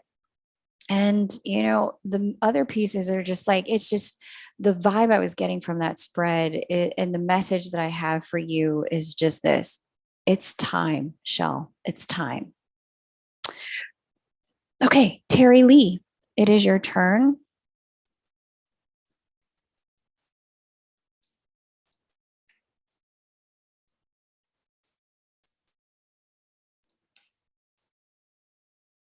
After I read for Miss Terry Lee, it would be your turn if you decide you would like to join us. That's how you do it. It's 25-25 to get on the list.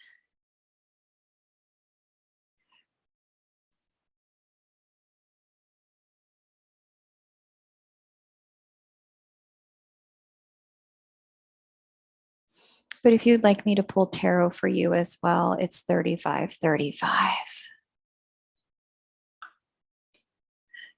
Okay, I'm going to grab some more water and then we're going to go on for Miss Terry Lee. Whoever would like to go next, please go ahead and make your payment to either PayPal or Venmo. It would be your turn next, and I would be honored to read for you. You're learning something from every reading. Right on, Lisa. Let me grab some water. I'll be right back. Hey, Kylie, welcome back.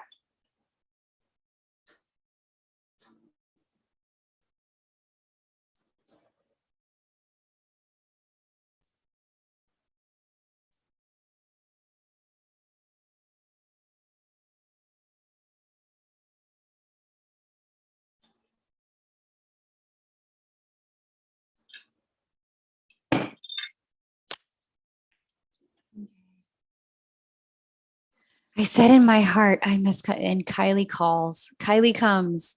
We call, and Kylie comes. Thank you, Terry Lee. Appreciate you. Let me go ahead and pull up your chart, beloved. Terry, April 7, Manitoba, Canada. There's a lot of Canadians in the house today. Hey, Canada, what's good? Winnipeg. What's good, Canada?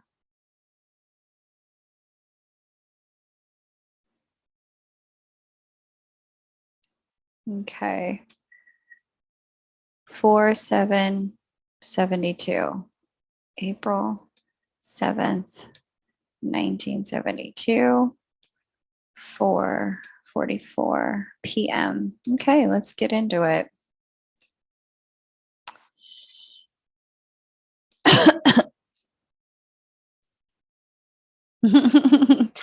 Yes, yes. Terry Lee, being pushed at this time to shift and lots of major change in all areas. Does this change involve a move, a job change, and does it affect any of my future with my twin flame? Now, the latter part of that question, I have no idea. But I can get into what I see with the other parts. But I understand why that would be of concern for sure. Here's Uranus in the North Node and Saturn. These are the major change makers, but I don't think that's the issue. Oh, they're kind of the issue for you because Saturn is sextile your sun. And Neptune's doing the most over here on your seventh house cusp. So it's relationships changing. That's your personality changing from inside, changing everything on the outside. And I would say the major news is the way, what did you say was changing? Being pushed. Yeah, okay. Most of this is going to be the function of Saturn's impact on your sun. So let's just deal with that directly. So here's your sun at the 18th degree of the sign of Aries in the house of transformation. This makes you, by design, an alchemical master. By design, someone who brings transformation, growth, and change to everything that they do. By design, a person who is not static nor fixed. By design, someone who's on a growth path in this lifetime. And then we have Saturn here talking to your sun. It's retrograding back and forth at a 60-degree angle. Okay. And so, with Saturn speaking to your sun in the way that it is, it's demanding that you evolve, Terry. Now, I understand it may feel like you're being pushed in all the areas, and that there's lots of things going on that are changing externally. But what I'm going to tell you is that the way things are going for you, what's changing is actually you. What's changing is that, like, because you're changing, your outer circumstance by design has to change. You're also going through your Chiron return, which is a period of time where you're being asked to accept yourself as you are, asked to honor yourself as you are, asked to be present with your wounds and integrate them, because there are some wounds that won't heal. We can just accept them, right? We can accept who we are with those and the way they make us unique. And so it's about not trying to change ourselves, but embracing ourselves, right? Chiron return transit brings that to the forefront. So because you are changing so fundamentally, and I see on the horizon here as we get into next year, and already some this year, we had Pluto dancing on top of your moon back and forth, changing your emotional orientation to life. Because and sun and the moon are the most fundamental pieces of us, our essence and our emotions, our emotional experience of the world, our vibrational energy field that holds all of our experiences, and our personality as a result of that. Because both of these two things are shifting so dramatically because of the movements of Saturn and Pluto. You are, in fact, going through a metamorphosis upon which, Terry, you're going to look back and you're going to say, everything changed when I turned 50, like literally everything. But it's not because your circumstances are changing so much as because you are changing. And when we change, by design, our external world changes. Pluto contacting Moon, yes, I suspect there's going to be some changes on the home front and the work front. There's also going to be some changes in terms of your dreams and goals and what you want. Saturn contacting Sun, there's also going to be some changes in perspective with Pluto on the moon. The way you see things is just going to shift. Saturn speaking to the sun in this way is going to bring some changes. Yeah, more changes to your hopes, goals, and dreams and what you're trying to manifest. So you tell me, Lisa, what dreams have not manifested that you're letting go of because you've outgrown? Sorry, Terry. And what dreams are you embracing because they're the right dreams for the person you're becoming? Hey, Queen Awada, what up? You tell me, Terry, you tell me what's changing, because there isn't anything that's coming to you externally as a change. All of the changes that I'm seeing are happening within you. And because they're happening within you, you have more control and malleability over what shifts around you. Okay. So it's an exciting time for you. Especially, and this is especially true what I just said, because you don't have any fixed energy. With fixed energies, change tends to need to happen from outside of them. But with cardinal and mutable energy, which you have the most of, change happens from inside of you. So you tell us. The two areas that I mentioned seem to have a little something going on, stepping into power, wisdom, and authority as a woman, changing in the world in terms of your hopes, wishes, and dreams, some shifts going on with your career, perchance, maybe with home, but you have more control over your changes than most people do. Why do I keep doing that?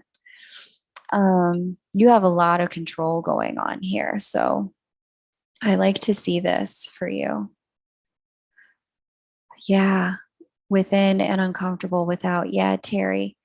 For sure. But you're going to come through it. I would say give it through the end of 2023 and into 2024, because it does look like you move into a season of just being a different human. Like even the way you dress and present yourself, I'm seeing be different. I'm seeing even the way you talk and emote be different. Like people who knew you at 45 who will know you at 52 are going to say you're a completely different person. You are not the same, but you have more control over that. So you just need to tune in to yourself because this is moon and this is sun.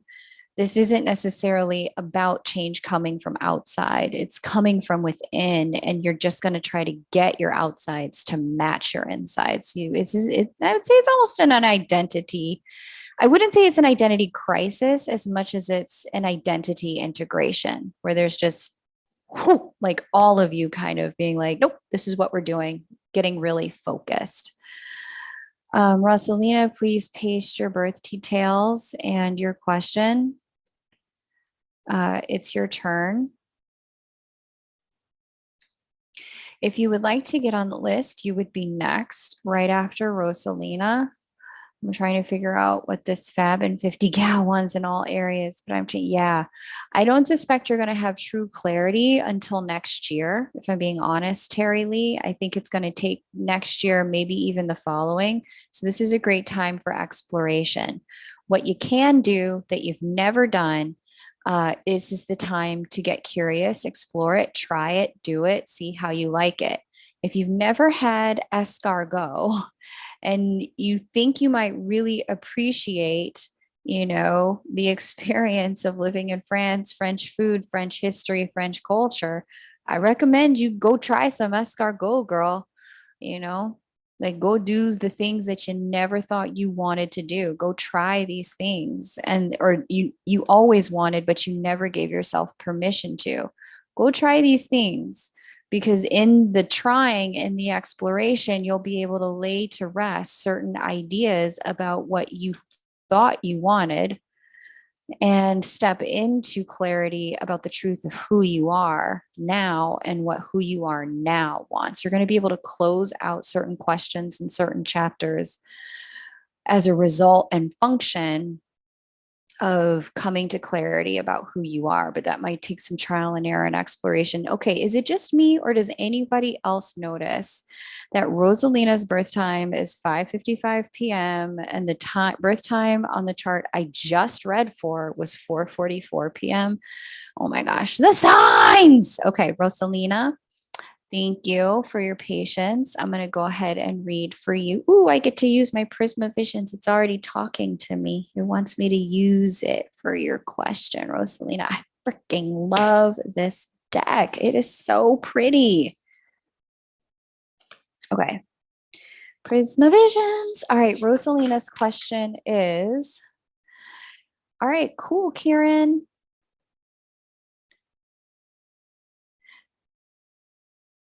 That's so funny. I think I know a Kieran S. I don't know if you're the Kieran S that I know, though. Okay, back to Rosalina.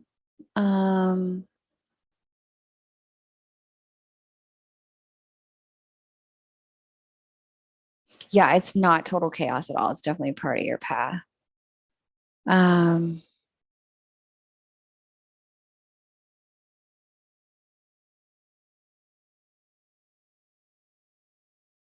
and I have flower on the list.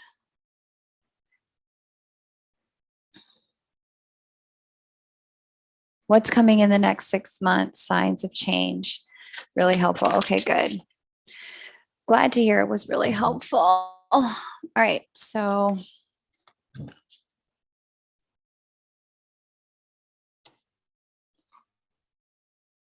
me just see something here before we get started. Well, that is not the right. Okay. Somebody is cooking something with a lot of onions, and I smell all the onions. Okay.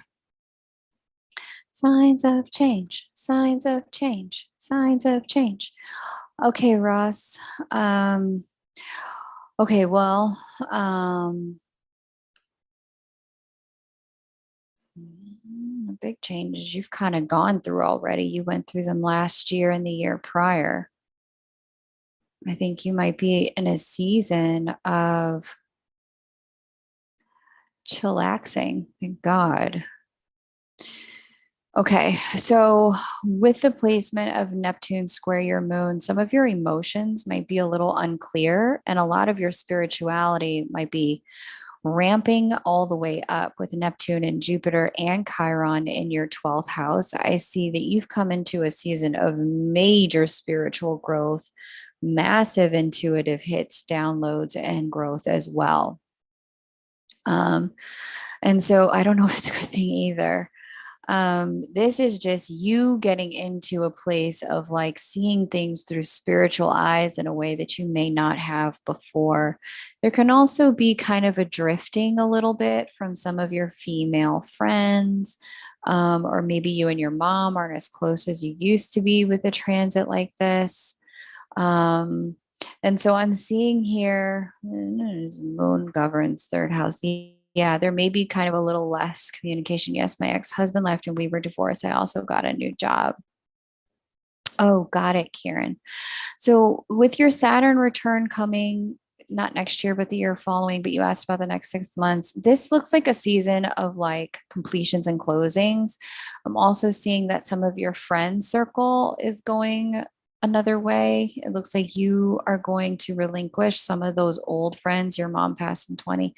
Okay, so some of those friends are going to start to shift your friendship group this year. You're going to start to see certain friendships just, you're just not going to feel at home in them in the same way. And you're going to feel like it's time to release them or just not as interested in spending as much time with Saturn through your 11th house, where you're just starting to feel a bit more internal.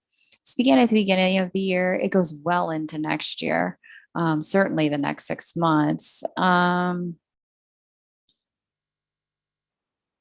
And thankfully for you, yeah, this is just a major spiritual activation. It just looks like you're getting a lot of spiritual downloads and insights, and your gifts are coming online. Yeah, that Uranus is activating natal Neptune. Neptune over here, ruler of your 12th house where spiritual gifts live. If you're not already direct channeling information about your divine connection or your counterpart or love in your life, if you're not already channeling that kind of stuff, you will be before the end of the year. Expect your dreams to be fire, and just reveal all kinds of things to you that you didn't know was there.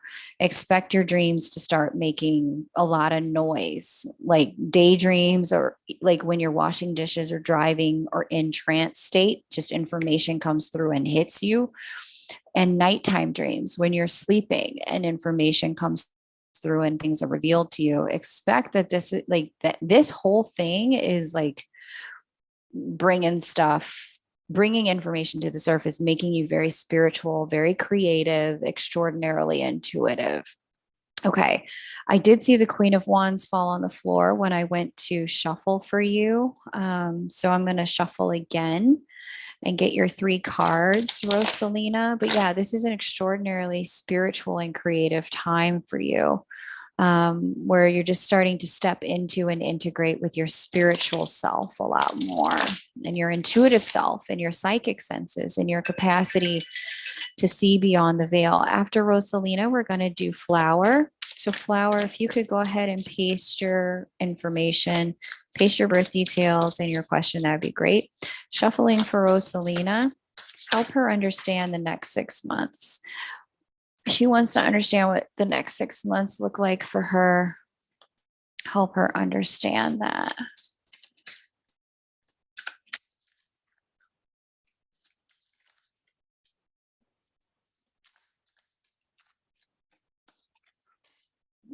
All kind of stuff falling on the floor. Yeah, I don't know if these onions are a great thing either because they're making me hungry. But I'm not hungry. I just want food in my mouth. It's look at the next 6 months for Rosalina. If you could give me 2 more cards, please. Happy birthday, flower. 2 more cards for Rosalina, please. 2 more cards for Rosalina. Okay, Prisma doesn't want to talk anymore. Who wants to talk? Okay, got it. 2 more cards for Rosalina. Oh, that was easy. They came right out. Okay, got it. Okay, Queen of Swords, Queen of Pentacles, Four of Cups. Yeah, this is such a self-focused season for you. Bottom of the deck, Temperance on that deck, bottom of the deck, and this deck, Four of Wands. Interesting. All right.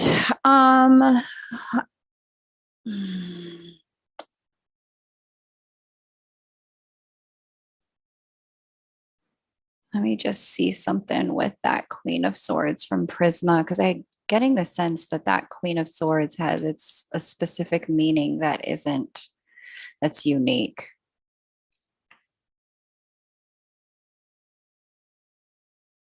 That's what I thought.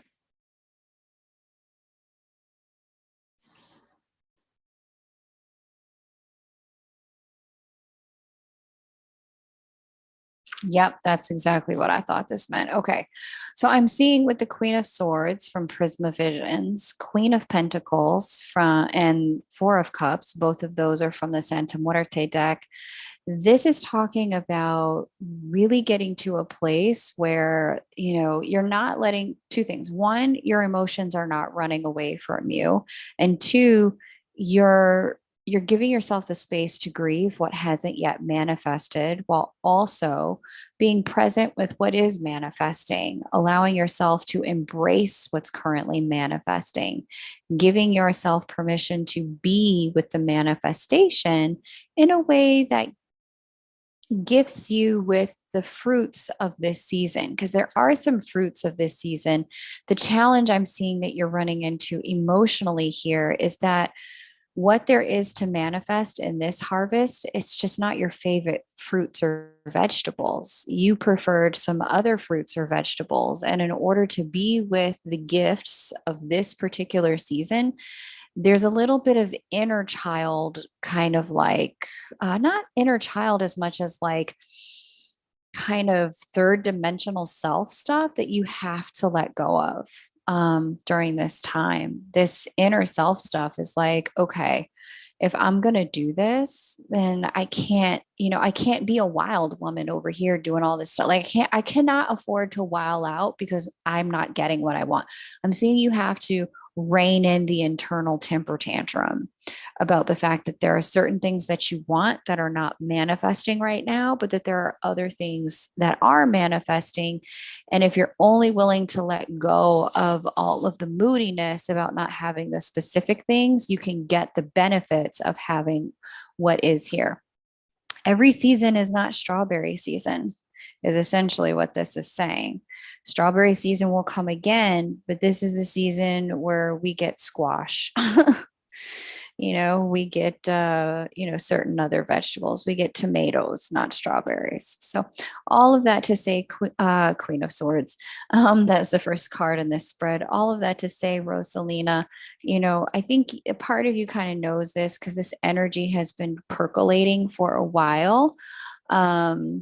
And the Temperance card at the bottom of the deck is letting me know two things. One, you don't feel like it's fair. And two, life is agreeing with you. It's not fair at this time. And simultaneously, it will become fair in time. But your step at the moment, next 4 months, is relinquishing your attachment to that it needs to be fair. Okay. Kylie in the vent. She said, don't copy me. You two are too much. Stop. Knock it off. Oh my goodness. Thank you so much. You'll have to let me know.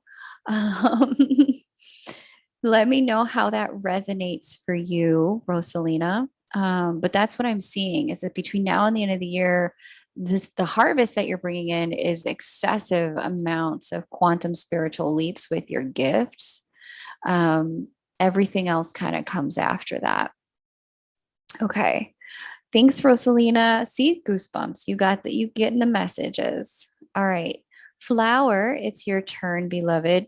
Exactly, Flower. Tell these children. Tell the children to play nice. Okay.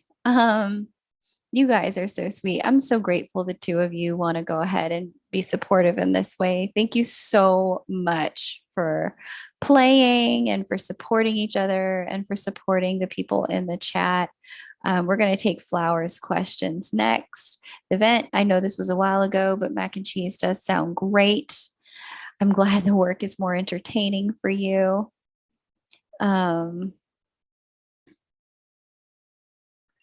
Okay. Just seeing what else I missed, if anything.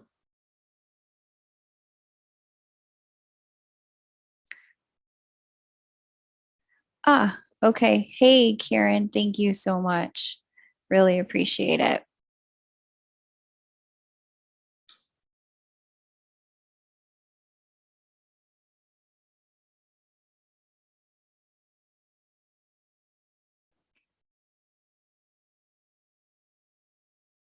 All right, so we're going to do Flower, then we're going to do Karen.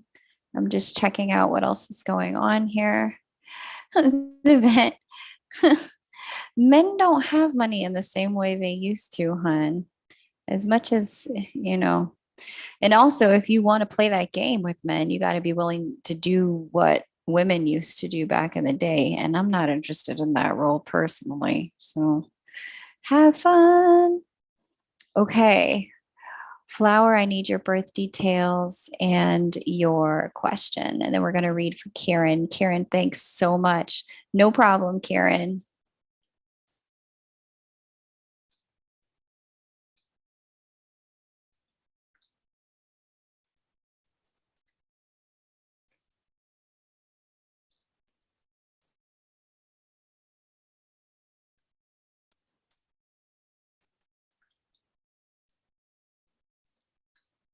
Okay.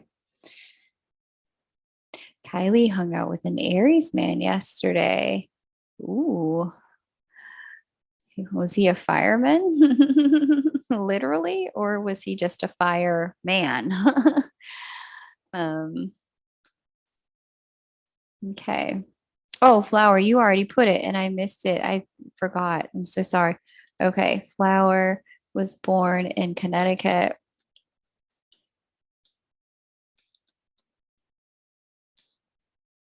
Okay. 1871, 7:24 a.m.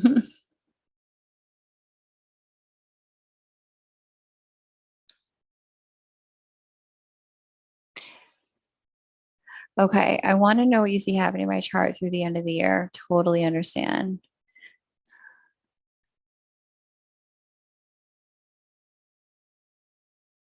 Okay.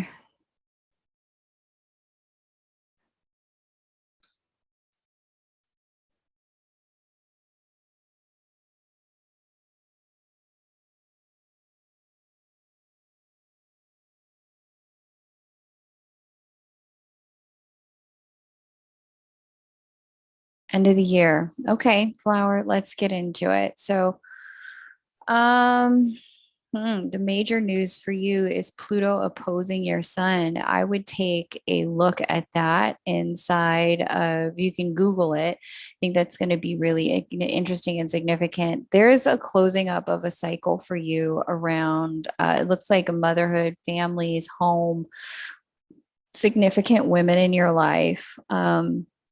There's some sort of transition and transformation that's been going on. It's been here since last year, but it ramps up through the end of this year for you when it comes to that. Emotionally, you are changing. You're also closing out major emotional cycles. This Uranus North Node business that I've been talking about hits your sun fairly directly this year. So, too, does this Saturn square business also hitting your sun fairly directly. You are changing into a different woman. Happy birthday, Flower. Very, very different woman. And it's no surprise. I mean, you just hit your Chiron return last year. Who were you who you were last year and who you are now, two completely different women. What you had going on and what you will have going on, two completely different things. The way you're growing and evolving, shifting and changing is becoming someone who's more you than you've ever been in your whole life. I'm seeing this as a bit of a liberation transit, as some of the obligations you have felt to be a certain way for other people's benefit are falling away with Saturn moving through the sixth house. And some of the kind of karmic obligations you've had to certain women in your life are coming to a close with Saturn transit moon in the way that it is.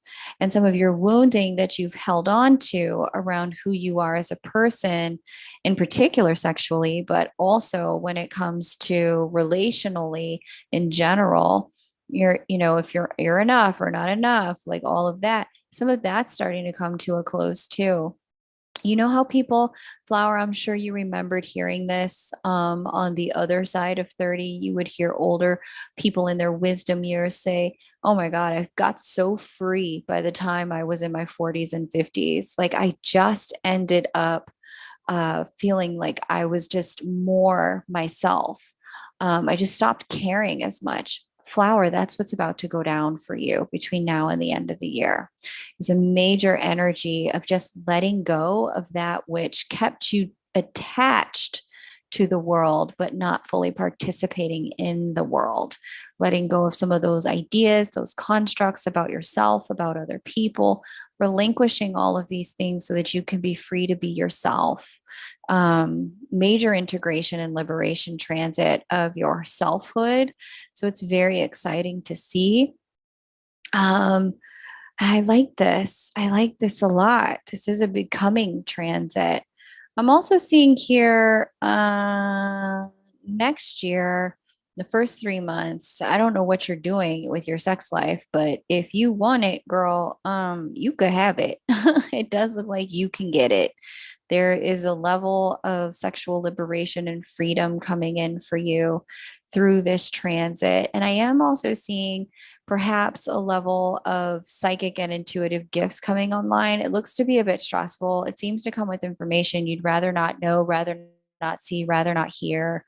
But it's part of making sure you understand precisely how gifted you are. And when you do get messages in the future, do not ignore them. Yeah, love seems to be on the menu. Not gonna lie. It does seem to be on the menu, and something serious and solid does look like it can come in next year and really hang out for a long time to come. So good for you, Flower. Good for you. I'm happy to see that. What deck wants to be used for Miss Flower? Light Seers Tarot. Thank you for stepping forward. Miss Kieran or Mr. Kieran, it's your turn, beloved. I'm sorry if I'm getting your pronouns incorrect. I've seen both men and women with the name Kieran.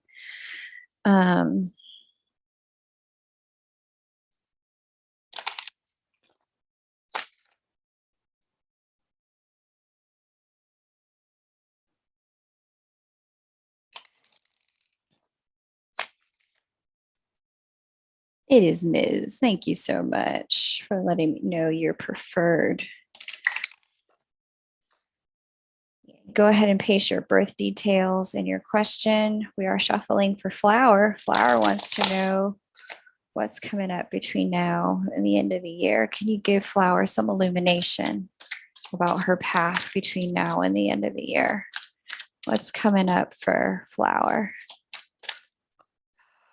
Oh boy.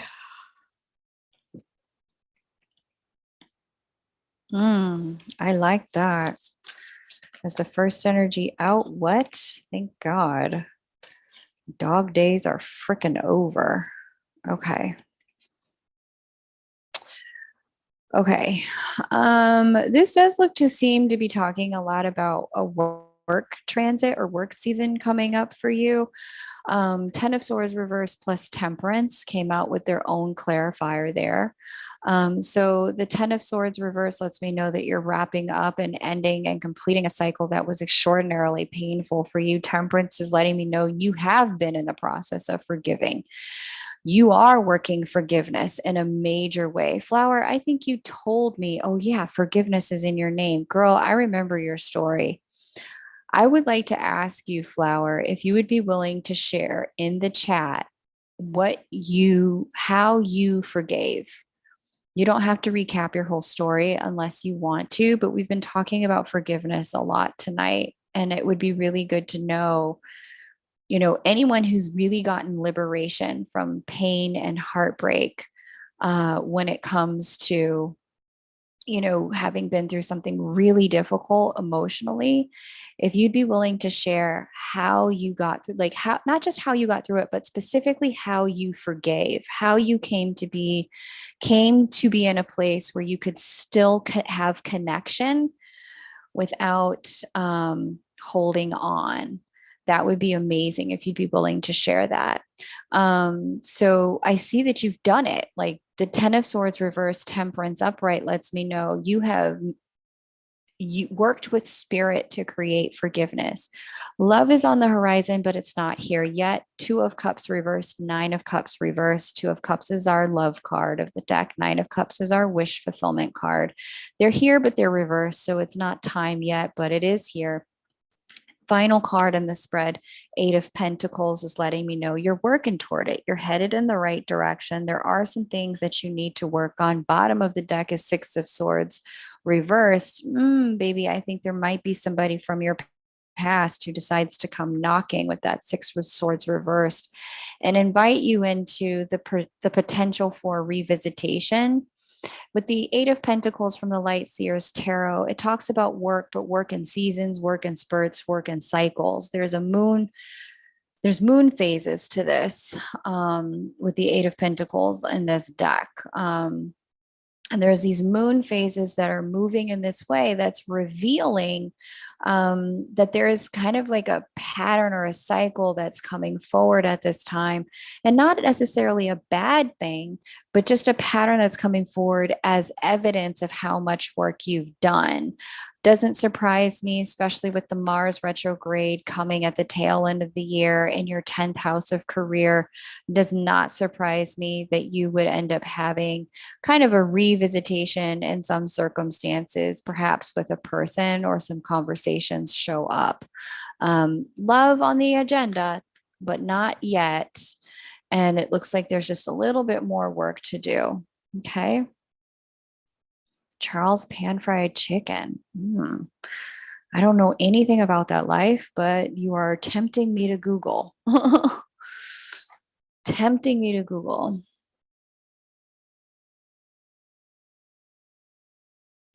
All right, Flower, thank you. We're going to go ahead and read for Miss Kieran now.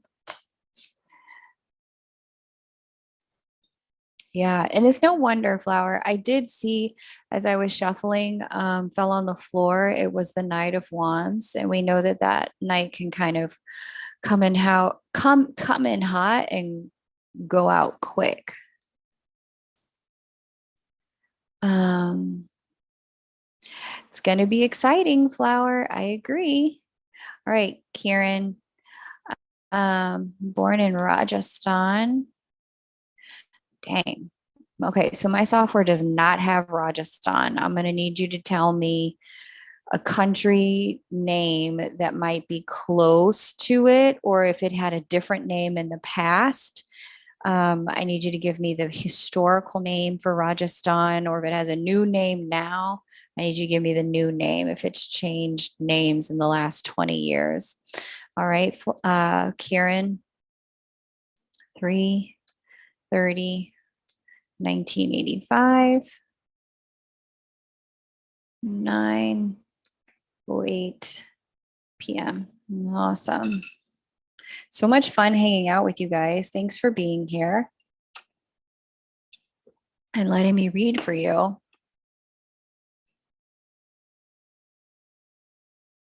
Thank you for getting the names for me, the vent. I really appreciate it.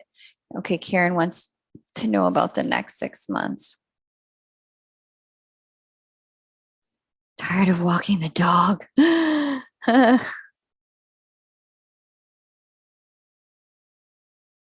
We don't have gender on anything ever. Everything and everyone is greater than it, I guess that means. Hi, Lisa. Thanks for hanging out. Great to see you. Punjab, India. Okay, thanks, beloved. I'm so sorry my software didn't have it as you typed it. Sometimes software makers, they just, okay, so Punjab is not in here. I'm going to need you to give me another city.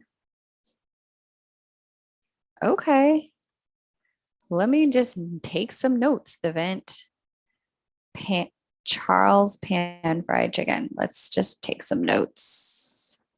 Charles Pan Fried. Got it. Punjab. It's a city between Punjab, Pakistan. Let me just see if Punjab is in Pakistan. Nope. Oh, girl, you're gonna have me out here on the Googles. That's fine. Let's get into it. Uh, Rai Singh Nagar. Okay.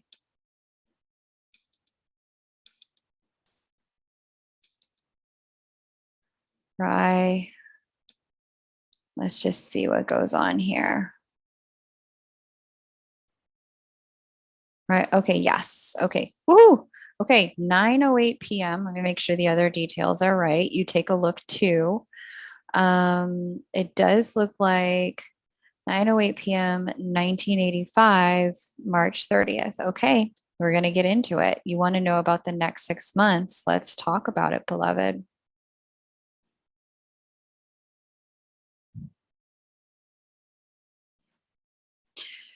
Okay.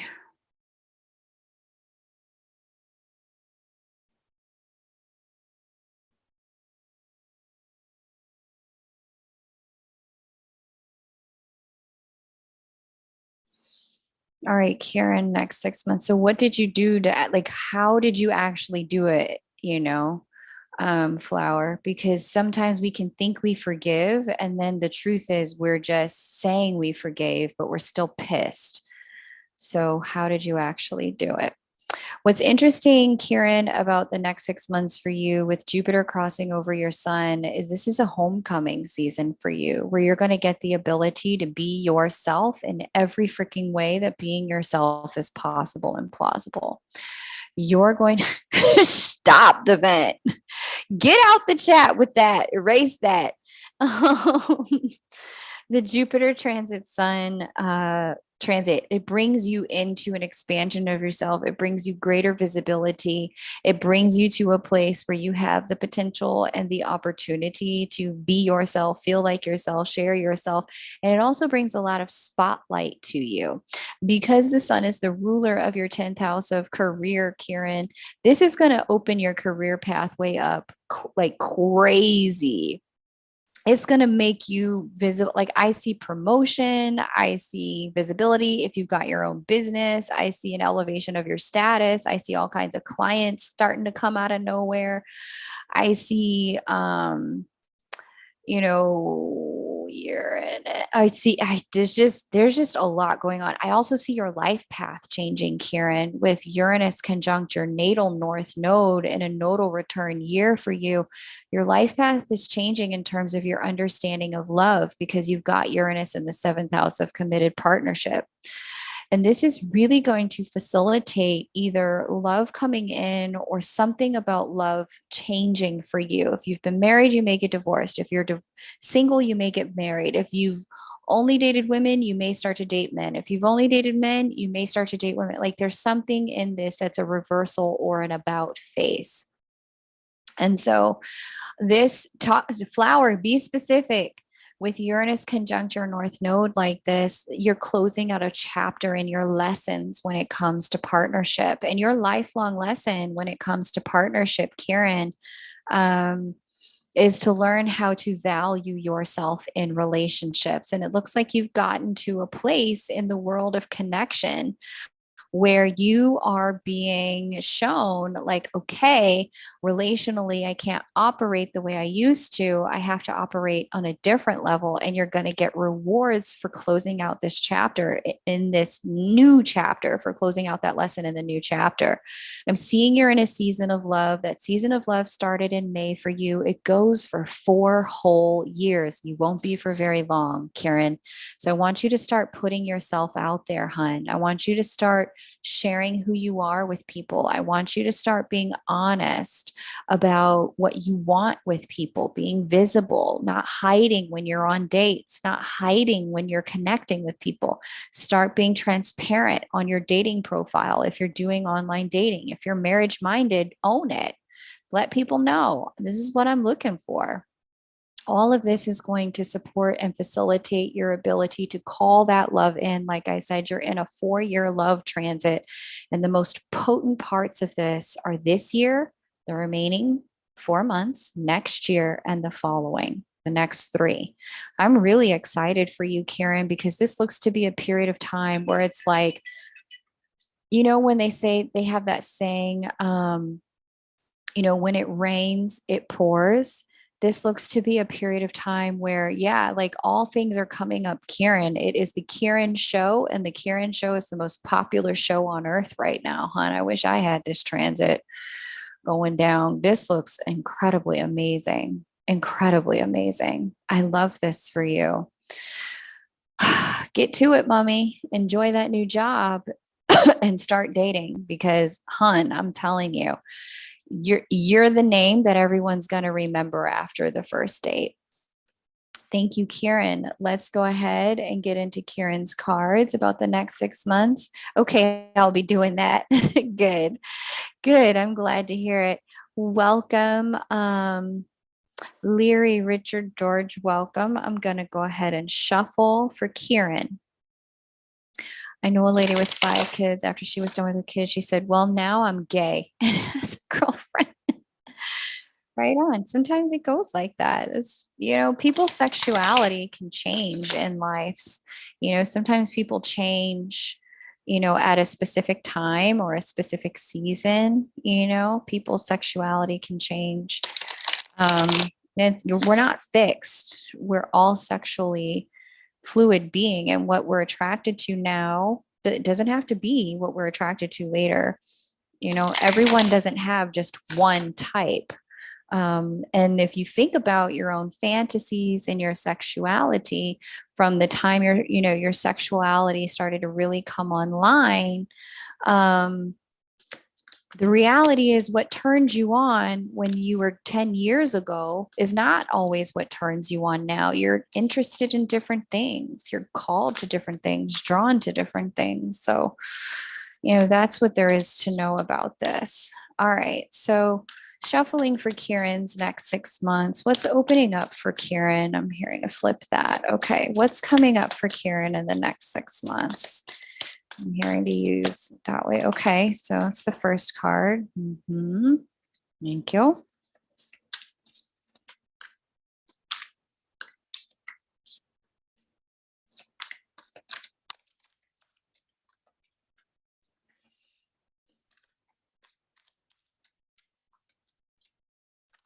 Flower says mirror therapy. Been basically single for almost 5 years. Okay, your other cards have all come out simultaneously. All right. Okay, so Ace of Swords was the leading card, and then the final 3, I only take 3, but sometimes they come out in a bunch. They have things to say. Ace of Swords talks about the illumination. I'm using the Light Seers Tarot if you would like to look. Illumination and 4 of Pentacles are the next 2. 4 of Pentacles, Queen of Wands, Page of Swords. Yeah, man. It just looks like you are the fire hottie right now. You're the one that everyone wants with that Queen of Wands. 4 of Pentacles lets me know, and the Ace of Swords, they're both upright. On both of these cards, the female figure on them has her eyes closed, and it's almost like she's going within, looking within in both cards. Ace of Swords, she's looking within her mind. 4 of Pentacles, she's looking within her heart. She's searching her soul inside. She doesn't need outside input. What she needs is to look within. And this is telling me, because these two are in the past position, you've already done this. Now you're coming into the Queen of Wands season with the Page of Wands. And this is letting me know that you're starting slowly to put yourself out there and let the world know what you have to offer. Let the world know how beautiful and awesome you are, and starting to play with, cultivating and conjuring that which would want to play with you. So it's a beautiful energy here, Karen. It's playful, it's vibrant, it's open. Both the Page of Wands and the Queen of Wands, they have their hands open in this deck, and there's an openness to this. Heart is open in the Page of Wands in a new way, and it's not putting your heart out there for everyone and anyone at any time to do anything. This is more so, I'm going to step out and just see what happens. I'm going to step out and I'll see what the universe brings back. Queen of Wands is the master manifester of the deck. So it looks like you've been working on or thinking about working on how you can manifest love, how you can manifest things that you want to experience. And so with this combination of energies, like I said, you're moving into a brand new chapter, and this new chapter is giving you permission to be more yourself. Okay. Thank you, Miss Kieran. If anyone would like to jump on the list, you absolutely can. I just pasted the way to do that there in the chat.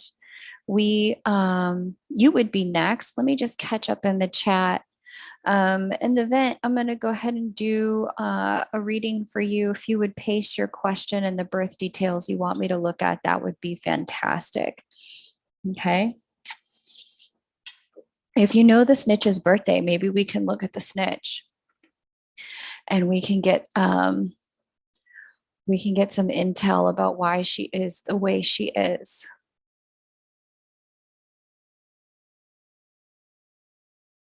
I am Googling about the Charles chicken.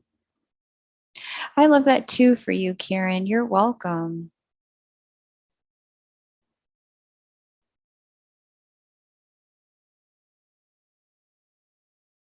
Let us view the menu.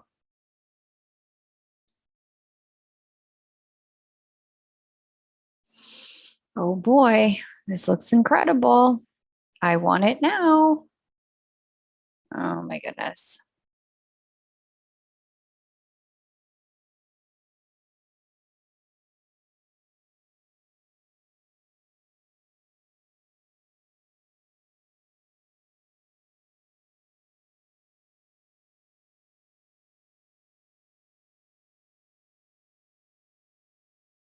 Okay, good to know. This is great to know. Thank you, the vent. I don't yet. And it's a he, an old man with a cane, probably mad bitter. Yo, find the intel and come back when you have it. You got to think of a question. Okay. I remember the taste of chicken. Kylie, are you vegan now? Too funny.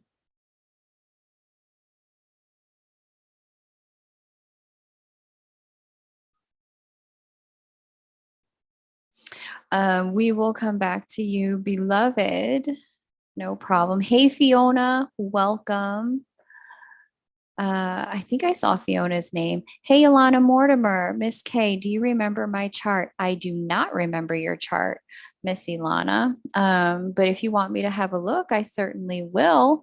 Just need to make your payment to either Venmo or PayPal, and I will do a reading for you, beloved. I would be more than happy to.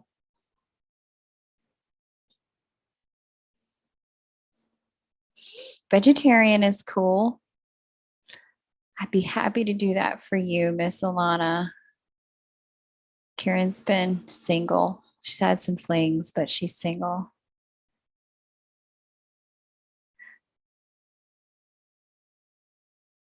So Flower said she did mirror therapy. I looked at myself in the mirror and acknowledged everything that happened to me and what I was allowing, who I had or hadn't been.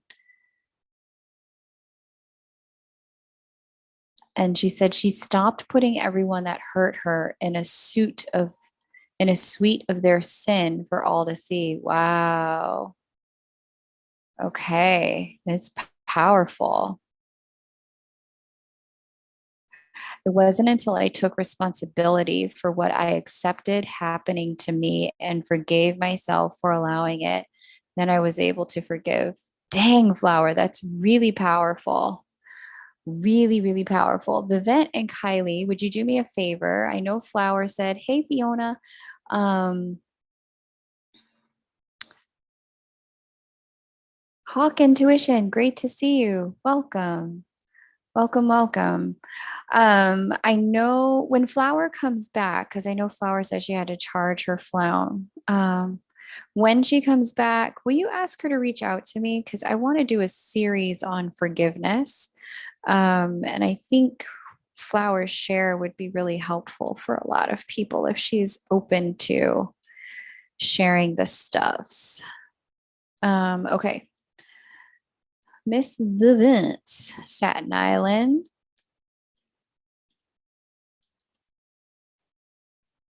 Thank you for holding it down. Appreciate you. 11/3/1991, 11:55 a.m. Okay, got it. All right. Cool. So we're going to go ahead and read for the vent. But before I do, I am going to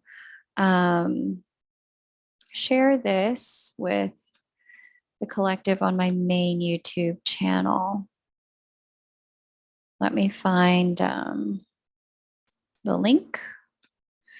Thanks all for your patience. What do you mean you're not there yet? Marie said something about accountability to me when we talked about self-forgiveness. Oof, that's a big one, Elvin. When you say you're not there yet, what are you not there yet with, Elvin, in terms of accountability?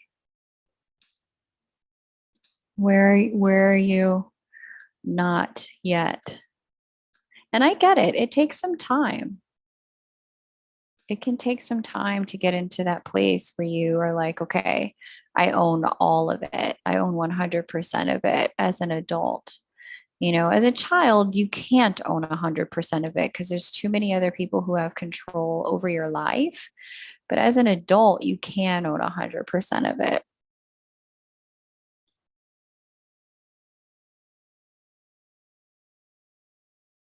Let me get into my K Moon channel. Such a powerful story.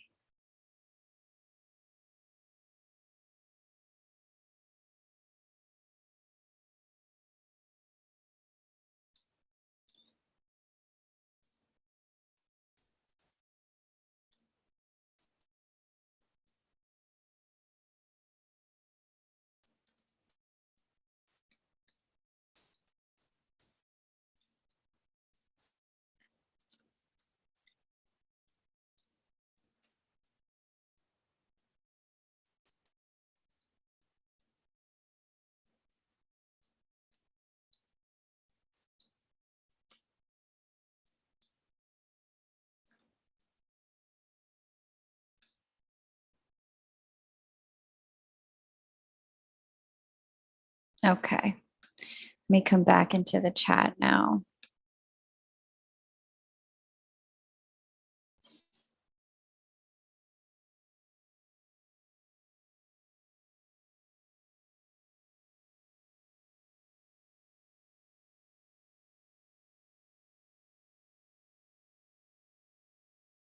Okay, switch account.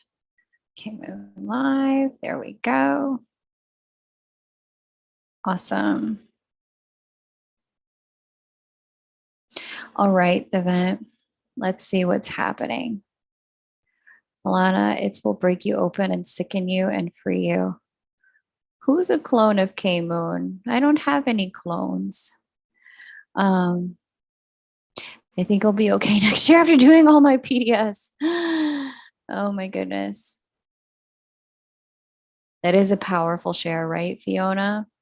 What are my lessons focused for next year? Oh goodness. Let's see about next year. Let's get into the end of the first quarter and just see kind of where we're at.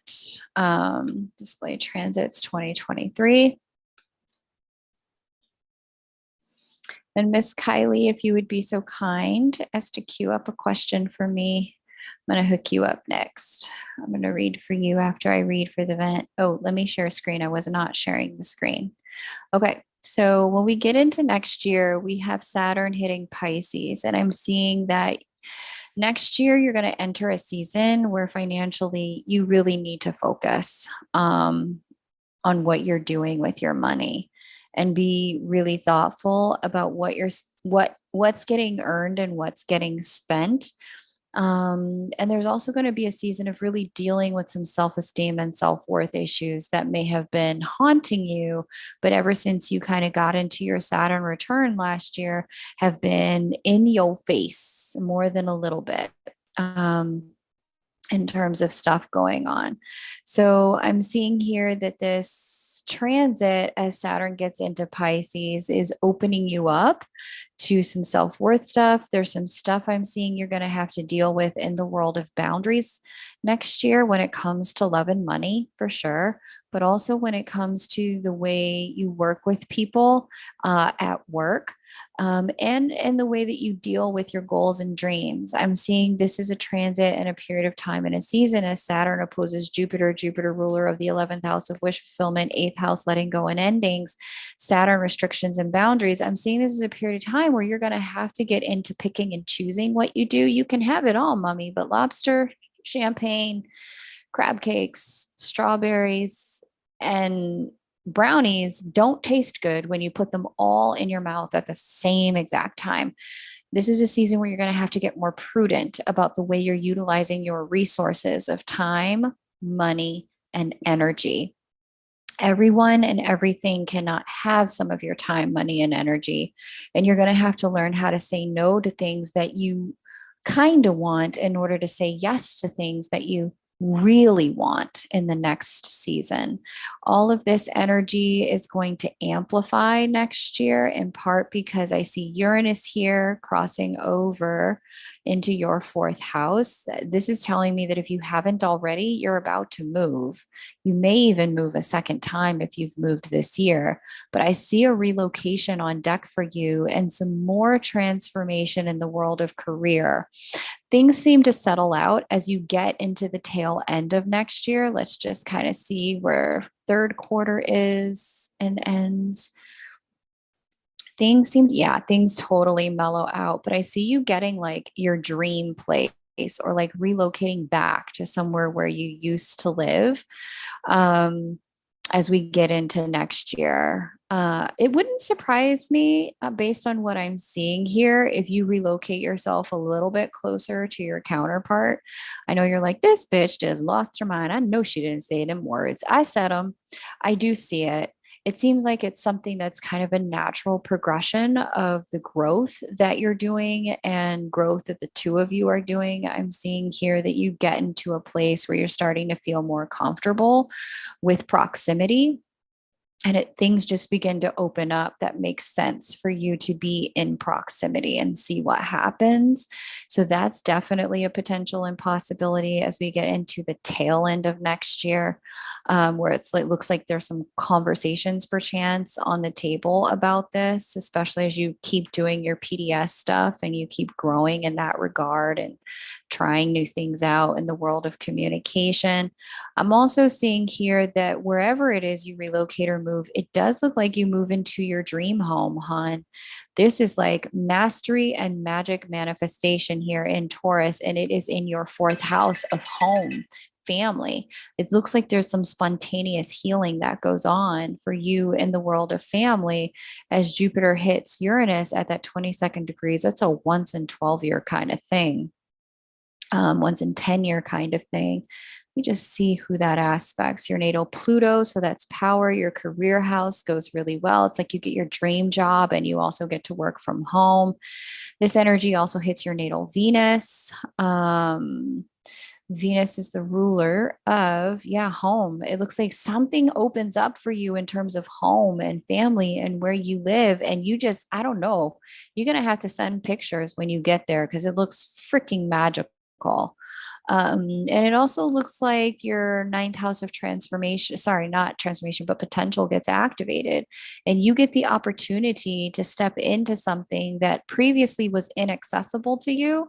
But via this transit, this timeline, and all the work you've been putting in, it just blossoms. It seems to come out of nowhere. Money looks not tight, but just like you need to be really, you need to step into some real fiscal management with what's coming and what's going and how you're allowing your resources to be leveraged in order to get where you want to go so that you're prepared for these opportunities when they come in. Frugality is a good idea. Checking and double checking, where is all my money going each month so that there's no questions about like, oh, that subscription that I should have canceled ages ago is still charging me, even though I thought I canceled it. There's none of this kind of leaks in your money bucket. It looks like that's kind of the name of the game here. So all in all, it looks like a great year next year. It looks like you step into something really big. I can't wait to hear about it as we get closer. Let me get into the tarot for you and just see. I'm inclined to pull a Black Angel Oracle for you if you would allow me to.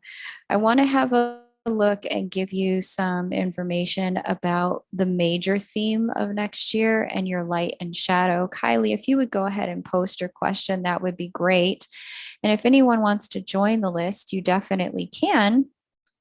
The way to do that is pinned up here in this blue comment, but I am going to repaste it in the chat for you. List is open. I'm reading for the vent now, then I'm going to read for Kylie, and then you would be next if you'd like to get on the list. That's how you do it. So the vent, I'm pulling from that Black Angel Oracle card deck.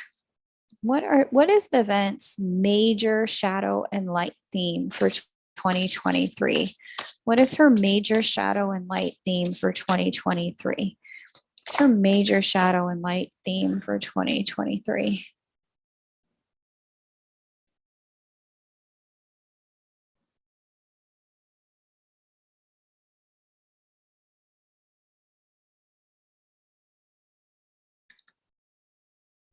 What's her major shadow and light theme for 2023? What is the event's major theme? I really like that firework, Kylie. What's the event's major theme for 2023? I think I know. The medicine woman. Fascinating. Okay. Thought it was the healer, but it's the medicine woman. Let me see what this one says. Mm-hmm.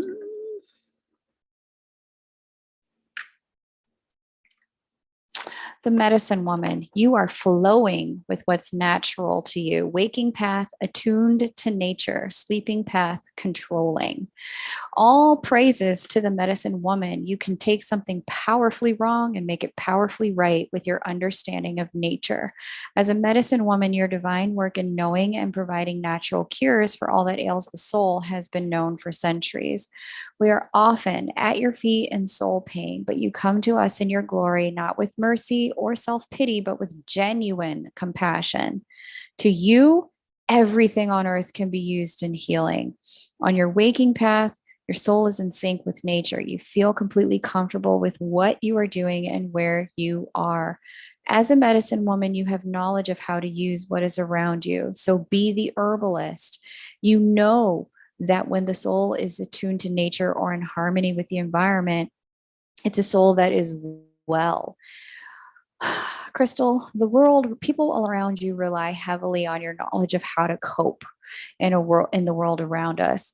But a lot of the time, people will not take their medicine. People do not understand that their ailing souls are caught in what is unnatural for them. So you often see people struggling with life. You have great compassion for those who are constantly battling against nature, their own and the world's. A Black woman's soul constantly dances between her true, essential, or natural self and the self that conforms. This tango is usually a struggle between aspects of our heritage and American reality. Sometimes we can feel we're doing what's natural for us, and then down the road, we discover we're not who we once were. The sense of not doing or being who you are. And that's the Saturn transit through your second house. Second house is self-worth, self-esteem, self-values. And Saturn is about boundaries and bringing yourself back to wholeness. The sense of not doing or being who you are can lead to soul ailments in the sleeping path. You can move towards some personal discomfort and agitation as you attempt to control the ailments. As you attempt to control, You come onto your sleeping path struggling against nature. Control eliminates your attunement to what is natural for you. And this control keeps you in the business of finding remedies for everything and everyone, but not yourself. Your selection of this card may signal that you have an acute need to find a remedy for every problem. You're not willing to face the fact that there may not be a remedy for all that ails the soul, and some ailments or problems should simply just be ridden out. This is about work for you. This selection may also indicate that you have a trouble coping with soul pain or negativity, so you are quick to find a cure. You may do the work of harmonizing the souls of others because you cannot tolerate your own discomfort and being out of step with your own natural self. And you can't tolerate with people who are out of step with themselves. Your soul revival is to find your way back to your natural life, back to the original you. Your comfort zone is with your natural self. You must recover parts of yourself that were covered up or pushed away to assimilate into life here. Have you done the things you wanted and still find an emptiness inside? What are the things that you want to do? As a medicine woman, you remind us that we have an infinite and resounding relationship to nature. Your presence in our lives brings peace and serenity. Beautiful. I love that for you, sweetheart. That's good stuff. Really good stuff.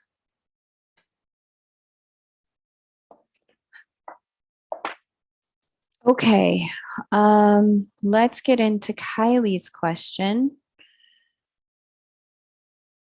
Kylie, my love, if you would paste your birth details or the birth details of what you'd like me to read and your question. And then anyone who would like to go next, you certainly can. The list is open. And all you need to do is make your payment via PayPal or Venmo. The links are listed right there above. And then I will go ahead and read for you. Let me just make sure that stays linked. Yeah, that stays linked. Okay. Cool, cool. Is Kylie still here?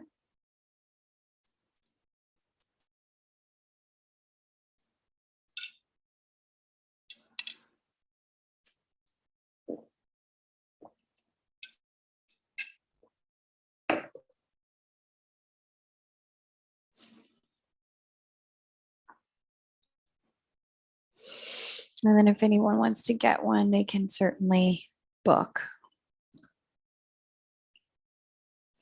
Okay. Miss Eunice has jumped on the list.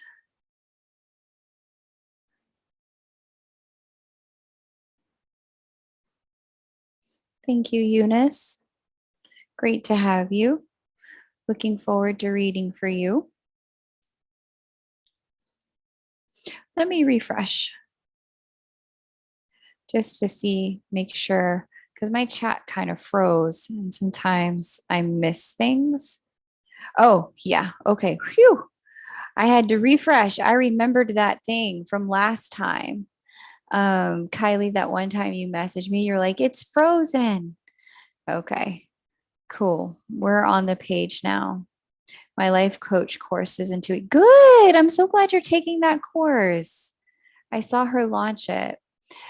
Speaking of coaching courses, Kylie, Miss Layla launched her course this week too, her coaching course, her certification course. So definitely have a look at that if you're still called to it. Okay. Thank you, Flower. I appreciate it. Hawk, I'm so glad that that was that gave you something too. Alana's a Scorpio moon. Nice. Queen of Water says, sounds like a fit. Vent needs to live on the beach. You may end up living on the beach. Conjure it and manifest, girl. Scorpio moon and rising. Queen of Water. Nice. When I move, will it be with someone else? This is such a good question, Kylie. Okay, I love it. All right, I'm caught up now. Thanks, ladies, for your patience. I really appreciate it. Hey, Eunice, I did get your question. If you would be so kind as to go ahead and get your birth details ready. Don't paste them yet. Just type them out and type out your question so that when I call your name, you can press send. Okay. Okay, Waukegan. And let's see, I should know this by heart by now. 3/26, 1996 and 2:15 a.m. Okay.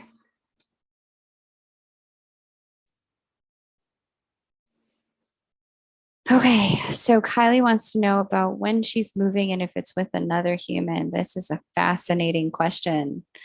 Okay, so this has been like the question of the year for you, right? Is this like, oh my gosh, can I not live at home? Like, can I move somewhere else? Let's just see what happens ninth month. Okay, so Uranus goes retrograde, so it's not going to be this year. Let's get into 2023. Yeah, not yet. Let's get into March. Let's get into June. Yes, it looks to be about middle of next year. It looks to be like June, roughly June time. Let's get somewhere between June and if it doesn't happen right in June, it looks like the latest it would be interesting. Now, what you talking about, Willis? Okay, let me go back. Let me see July. Let me see August. Okay, yeah, it does look like the latest it's going to be is August, if I'm being honest with you. Could you move with somebody else? I think that's possible. I mean, the likelihood that you're going to have roommates is high. However,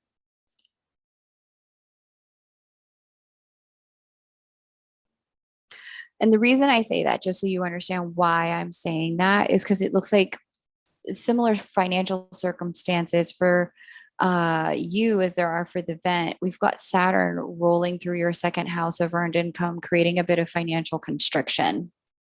And so being able to move and just kind of financially flex in ways that you want to and feel like it doesn't seem like it's easy, but it does seem like it's more important for you to get out than it is for you to live on your own. So it looks like you take the opportunity to live with some other people or with a person, so that you have the opportunity to at least just be in another place. Okay. But yeah, it looks like the earliest is June. The window opens from June to August, and then it just stays open through the end of the year. So the sooner the better, get your coins together between now and then, because I'm certainly seeing, opportunity for this to go down. It does look like, yeah, with Neptune squaring your moon. Unfortunately, I almost want to say it's like this kind of like, I almost see like maybe your family sits you down and has, quote, the talk, or they do something and you're just like, oh, hell no. And you're just like, I can't, y'all are just, I can't with y'all anymore. But there's some sort of like untenability to the living circumstance that allows this to be the kind of thing where you can come back if you want. It's not like they're like, get out. It's not like that. It's more like you're kind of like, this is not livable. I have to go. And you just kind of gather whatever you can to get out and you go. That's what it kind of looks like here.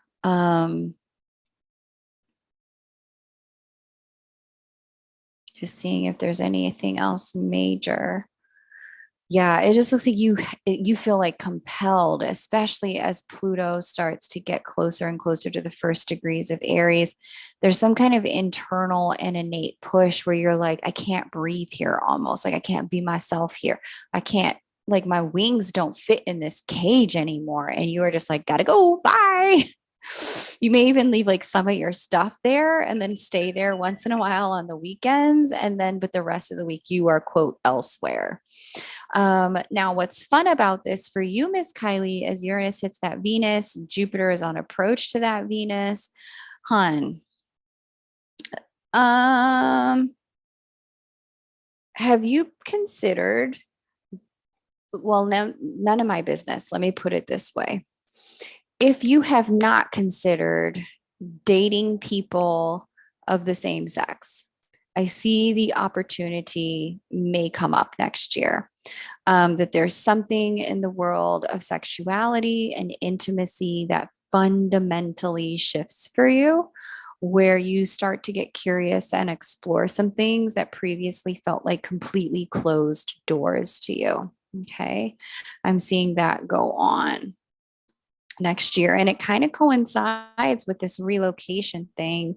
So, you could move with someone who then kind of, as you get closer, you start the process of like, I don't know, like it's just a chemistry there. There's a vibe there, and you didn't think it would ever be there, but you're just open in a new way with Uranus conjunct natal Venus in that way. And it shifts things for you with regard to what you're attracted to.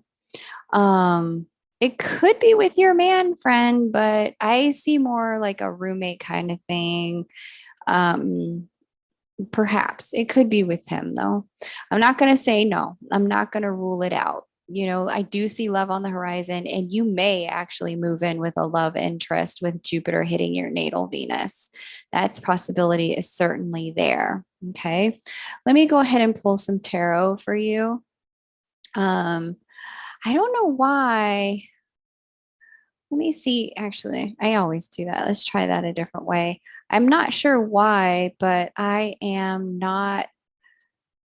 Let me try to open up just a different page for YouTube because the chat is no longer updating for me. I may need to start a new YouTube live.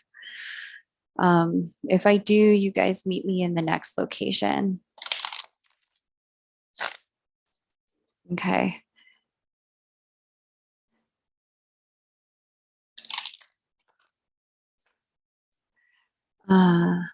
You guys are funny. I'm seeing what you guys are putting in the chat. Yeah, my chat is like frozen. Um,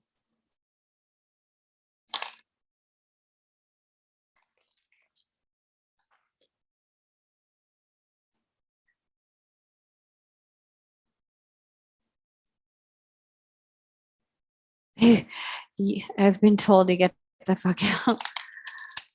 Oh my goodness. I'm sorry, Kylie. Yeah, it does look like by June of next year, if they don't see something you do and it's just like, gotta go. All right. So my chat is officially frozen. Kylie in the vent, if you would let people know while I read these cards for Kylie that I'm about to open, I have to close this live stream and then I'm going to open up a new one and that they should meet me on the new live stream as soon as I'm done reading these cards for Kylie because my chat is completely frozen and won't update. Okay.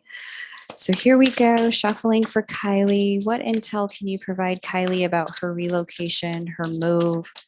What can we tell Kylie about her move? Dang. Kylie, what the fuck are you doing out here? Dang. Okay, Kylie. I see your ass. I don't know what you out here doing on these new and full moons, but I see by next year, these boys are going to have some things to say. King of Pentacles, Knight of Cups. And then the next one was Six of Pentacles. But the funny thing is that the Six of Pentacles, which is a card about giving and receiving, it's like a reciprocity card in the Light Seer Tarot deck. There's one hand giving all this stuff to the other hand, and there's these two gentlemen just before it, King of Pentacles and Knight of Cups. Right after the Six of Pentacles, we got Ace of Cups reverse and Four of Swords, which lets me know two things are true. You've been manifesting the gents. The gents are going to show up. you're going to act like you're ready to have it, but then your heart's going to be closed. And Four of Swords, you're going to be like, nah, I'm good. Not you, and not you. Thank you. Bye. Bottom of the deck, the Hierophant, which I do love to see, and the High Priestess just below that.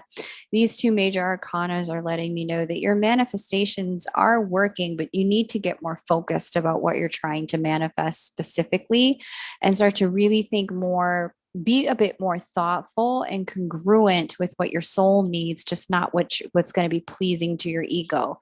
If it's time to get out of your parents' house, there might be a need to manifest a secure job, stable employment, continuity of income, even if the gentleman doesn't show up or arrive at the same time.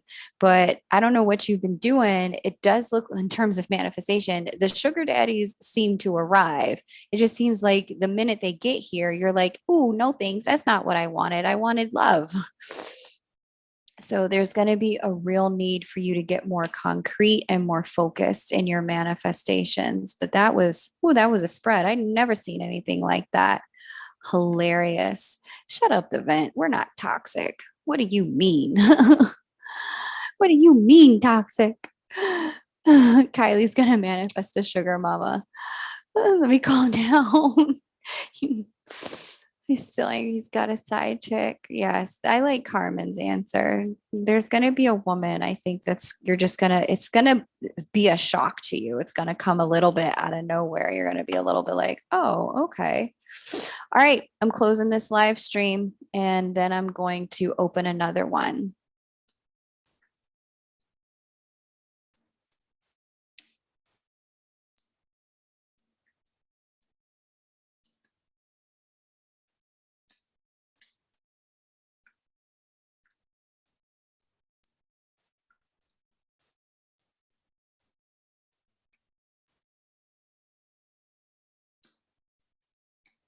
All right, I'm closing out. I'm going to open a new one.